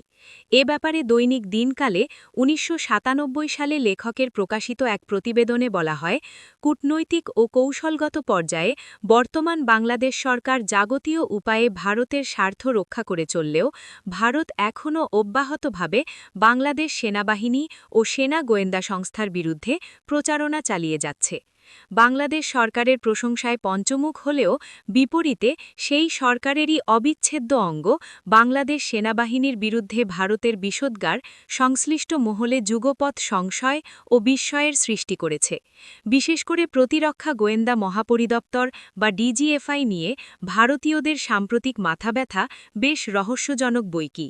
১২ জুন ৯৬-এর নির্বাচনে আওয়ামী লীগ ক্ষমতাসীন হওয়ার পর থেকে ভারতীয় পত্রপত্রিকাগুলোই বাংলাদেশ সেনাবাহিনী ও ডিজিএফআই-এর বিরুদ্ধে যে হারে অপপ্রচার চালাচ্ছে, তা নিঃসন্দেহে সেনাবাহিনীকে ধ্বংস করে দেওয়ার একটি সুদূর প্রসারী চক্রান্ত বলে পর্যবেক্ষক মহলের ধারণা। অতি সম্প্রতি ভারতীয় ফ্রন্টলাইন পত্রিকায় ১৮ এপ্রিল ৯৭ সংখ্যায় প্রকাশিত একটি প্রতিবেদন এ আশঙ্কাকে আরও বদ্ধমূল করেছে। লুকিং ফর পিস শিরোনামে প্রকাশিত উক্ত প্রতিবেদনে কোনো রাগঢাক না রেখেই বলা হয়, আইজ্যাক মুইভার নেতৃত্বাধীন ন্যাশনালিস্ট কাউন্সিল অফ নাগাল্যান্ডের বেশ কয়েকটি ঘাঁটি রয়েছে বাংলাদেশ এবং বাংলাদেশের প্রতিরক্ষা গোয়েন্দা মহাপরিদপ্তর বা ডিজিএফআই, পাকিস্তানি গুপ্তচর সংস্থা ইন্টার সার্ভিসেস ইন্টেলিজেন্স বা আইএসআই-এর সাথে মিলিতভাবে উপরোক্ত গেরিলা গ্রুপগুলোকে সহায়তা করে আসছে। যদিও আলোচ্য প্রতিবেদনে শেখ হাসিনা ক্ষমতায় আসার পর ভারতীয় গেরিলা দলগুলোকে বাংলাদেশে সরকারিভাবে সাহায্য করছে না বলে উল্লেখ করা হয়েছে, কিন্তু এর সাথে এখনও ডিজিএফআই-এর তত্ত্বাবধানে অনেক ক্যাম্প বাংলাদেশে রয়েছে বলে উল্লেখ করতেও উক্ত পত্রিকাটি পিছপা হয়নি। এবারই যে ভারতীয় পত্রিকায় ডিজিএফআই ও বাংলাদেশ সেনাবাহিনীকে পাকিস্তানি আইএসআইয়ের সঙ্গে জড়িয়ে অপপ্রচার চালানো হয়েছে তা নয়, বরং এর বিরুদ্ধে ভারতীয় চক্রান্ত অনেক পুরানো।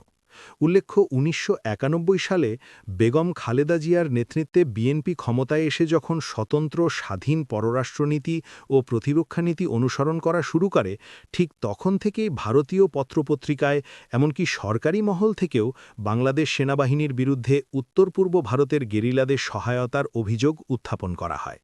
বিশেষ করে ডিজিএফআই এর সাথে ঘনিষ্ঠ সম্পর্ক রাখার কথা সেবারই প্রথম আলোচনায় উঠে আসে। তদানীন্তন সরকার এসবের কঠোর প্রতিবাদ জানিয়ে সন্দেহজনক এলাকায় বাংলাদেশ ভারত যৌথ পর্যবেক্ষণ চালানোর আহ্বান জানালেও ভারত সরকার কখনোই বাংলাদেশের আহ্বানে সাড়া দেয়নি, বরং অব্যাহতভাবে বিএনপি সরকারের বিরুদ্ধে এতৎ সংক্রান্ত একটির পর একটি নিত্য নতুন অভিযোগ উত্থাপন করতে থাকে। সে সময় ভারত কিভাবে বাংলাদেশ সেনাবাহিনীর বিরুদ্ধে উঠে পড়ে লেগেছিল তার একটি দৃষ্টান্ত হতে পারে ভারতীয় বিশেষজ্ঞ অশোক বিশ্বাসের একটি উদ্ধৃতি। ভারতের ইনস্টিটিউশন অফ স্ট্র্যাটেজিক স্টাডিজের সাথে সংশ্লিষ্ট উক্ত বিশেষজ্ঞ বাংলাদেশের দ্য নিউ নেশন পত্রিকার ৩১ আগস্ট ৯৪ তারিখে প্রকাশিত RAW's role in furthering India's foreign policy শিরোনামের এক নিবন্ধে উল্লেখ করেন যে ভারতীয় গুপ্তচর সংস্থা বাংলাদেশ সেনাবাহিনীর বিরুদ্ধে অত্যন্ত পরিকল্পিত উপায়ে মনস্তাত্ত্বিক যুদ্ধ চালিয়ে যাওয়ার পাশাপাশি আইএসআই-এর সাথে সংশ্লিষ্টতার হুজুগ তুলে সেনাবাহিনীতে অ্যান্টি পাকিস্তান প্রেপাগান্ডা উস্কে দিচ্ছে। এদিকে গত সংসদ নির্বাচনে আওয়ামী লীগ বাংলাদেশের রাষ্ট্র ক্ষমতায় অধিষ্ঠিত হওয়ার পর ভারত বর্তমান সরকারের প্রশংসায় পঞ্চমুখ হয়ে উঠলেও বাংলাদেশ সেনাবাহিনীর বিরুদ্ধে প্রচারণায় তারা একটুও বিরতি দেয়নি, বরং বর্তমান সরকারের ভারতমুখী অবস্থান তাদের অপপ্রচারণার মাত্রা আরও বাড়িয়ে দিয়েছে বলে ভারতীয় পত্রিকায় প্রকাশিত রিপোর্ট হতে বোঝা যায়। এ ব্যাপারে বাংলাদেশ সেনাবাহিনীর মধ্যে বিভেদ সৃষ্টিমূলক একটি রিপোর্ট প্রকাশিত হয় ১৩ আগস্ট ৯৬ সংখ্যা দৈনিক আনন্দবাজার পত্রিকায়। খালেদাপন্থী ফৌজি কর্তাদের হাসিনা ঢাকা থেকে হটালেন শিরোনামের উক্ত প্রতিবেদনে আগস্ট ৯৬-এ সেনাবাহিনীর উচ্চ পর্যায়ের যাদের ঢাকা থেকে অন্যত্র বদলি করা হয় তাদের সবাইকেই আওয়ামী লীগ বিরোধী হিসাবে চিহ্নিত করে উক্ত সেনা কর্মকর্তাদের বিরুদ্ধে অভিযোগ উত্থাপন করে বলা হয় তারা বিএনপি বিরোধী আন্দোলন চলাকালীন শুধু আওয়ামী লীগের তীব্র বিরোধিতাই করেনি, বরং তারা নাকি আওয়ামী লীগের সাথে ঘনিষ্ঠ কজন জেনারেল ও ব্রিগেডিয়ারকে গুলি করার ইন্ধন জুগিয়েছিলেন। এ ধরনের চরম মিথ্যেবাদিতা ও উস্কানির আশ্রয় নেওয়া ছাড়াও ভারতের পত্রপত্রিকাগুলোতে সেনাবাহিনী সম্পর্কে এমন কৌশলে রিপোর্ট প্রকাশ হয় যা খুব সূক্ষ্মভাবে সরকারের নিয়ন্ত্রণাধীন সেনাবাহিনীর কথিত অবাধ্যতার দিকে আলোকপাত করে বলে সংশ্লিষ্ট মহলের অভিমত। অন্যদিকে বর্তমান সরকার প্রধান শেখ হাসিনা নিজে প্রতিরক্ষা মন্ত্রণালয়ের দায়িত্বে থাকার পরও তার উদ্ধৃতি দিয়ে গত ১৯ ডিসেম্বর ৯৬ সংখ্যা দ্য টাইমস অফ ইন্ডিয়া পত্রিকায় will Bangladesh now cut off support to north east insurgents শিরোনামে প্রকাশিত প্রতিবেদনে তদানীন্তন ভারতীয় পররাষ্ট্রমন্ত্রী কে গুজরালের উদ্ধৃতি দিয়ে বলা হয় যে বাংলাদেশের প্রধানমন্ত্রী শেখ হাসিনা বাংলাদেশের মাটিতে উত্তর পূর্ব ভারতের গেরিলাদের প্রশিক্ষণ প্রদান ও লজিস্টিক সুবিধা প্রদানের সত্যতা স্বীকার করে নিয়েছেন। একটি দেশের প্রধানমন্ত্রী স্বয়ং তার দেশে ভিনদেশী গেরিলাদের প্রশিক্ষণ প্রদানে কথিত অভিযোগ প্রকাশ্যে স্বীকার করতে পারেন কিনা এবং এতে নিজ দেশের স্বার্থ কতখানি সংহত হয় সে ব্যাপারে যথেষ্ট সন্দেহ থাকলেও বাস্তবে শেখ হাসিনা বাংলাদেশ ও বাংলাদেশ সেনাবাহিনীকে তার এই স্বীকারোক্তির মাধ্যমে আসামির কাঠগড়ায় দাঁড় করিয়েছেন বলে বিশেষজ্ঞ মহলের অভিমত। এদিকে উত্তর পূর্ব ভারতের ব্যাপারে বাংলাদেশ সেনাবাহিনী ও ডিজিএফআই-এর কথিত সংশ্লিষ্টতার বিষয়টি খোদ ভারতীয় পার্লামেন্টেও উত্থাপন করা হয়েছে বলে জানা গেছে। এ নিয়ে লোকসভায় এক প্রশ্নের উত্তরে তদানীন্তন ভারতীয় সহমন্ত্রী মি. ইন্দ্রজিৎ গুপ্ত বাংলাদেশ সেনাবাহিনী ও ডিজিএফআই-কে অভিযুক্ত করে বলেন, পাকিস্তানি গুপ্তচর সংস্থা আইএসআই-এর সংশ্লিষ্টতা ছাড়াও উত্তর পূর্ব ভারতের বিচ্ছিন্নতাবাদী আন্দোলনে বাংলাদেশি গুপ্তচর সংস্থা বিশেষ করে ডিজিএফআই-এর প্রত্যক্ষ ইন্ধন রয়েছে। অবশ্য ভারতীয় সহমন্ত্রী এ ধরনের সরকারি বিবৃতি প্রদানের প্রায় মাসখানেক পূর্বে গত ৯৬ সালের নভেম্বরে ভারতীয় বিএসএফ বা বর্ডার সিকিউরিটি ফোর্স তাদের রেইজিং ডেতে উত্তর পূর্ব ভারতে বাংলাদেশ সেনাবাহিনী ও ডিজিএফআই-এর কথিত সংশ্লিষ্টতা নিয়ে ১০ পৃষ্ঠার একটি প্রেস নোট প্রকাশ করে।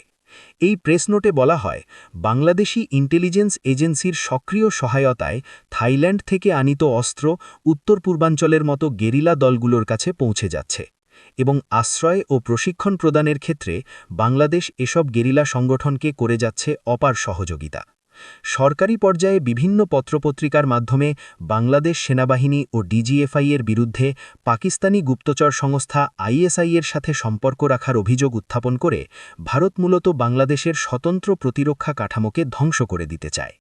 এটা আজ দিবালোকের মতো স্পষ্ট যে বর্তমান ভারতপন্থী আওয়ামী লীগ সরকার উত্তর পূর্ব ভারতের গেরিজা তৎপরতা সহ অন্যান্য ইস্যুতে ভারতের স্বার্থের অনুকূলে পদক্ষেপ গ্রহণ করার পরও ভারতের বাংলাদেশ সেনাবাহিনীর বিরুদ্ধে অপপ্রচারণার উদ্দেশ্য হল গণতান্ত্রিক সমাজ কাঠামোর মাঝে একটি শক্তিশালী প্রতিরক্ষা বাহিনীর অবস্থান নড়বড়ে করে দেওয়া। তবে সংশ্লিষ্ট সকলের কাছে সবচেয়ে আশ্চর্যের বিষয় হল এ নিয়ে বর্তমান সরকারের নিশ্চুপ অবস্থান গ্রহণ। সরকারের একটি অবিচ্ছেদ্য অঙ্গ সেনাবাহিনীর বিরুদ্ধে সরকারকে ওভারলুক করে অপপ্রচারের অন্তর্নিহিত রহস্য কী, তাই এখন সচেতন মহলকে দারুণভাবে ভাবিয়ে তুলছে।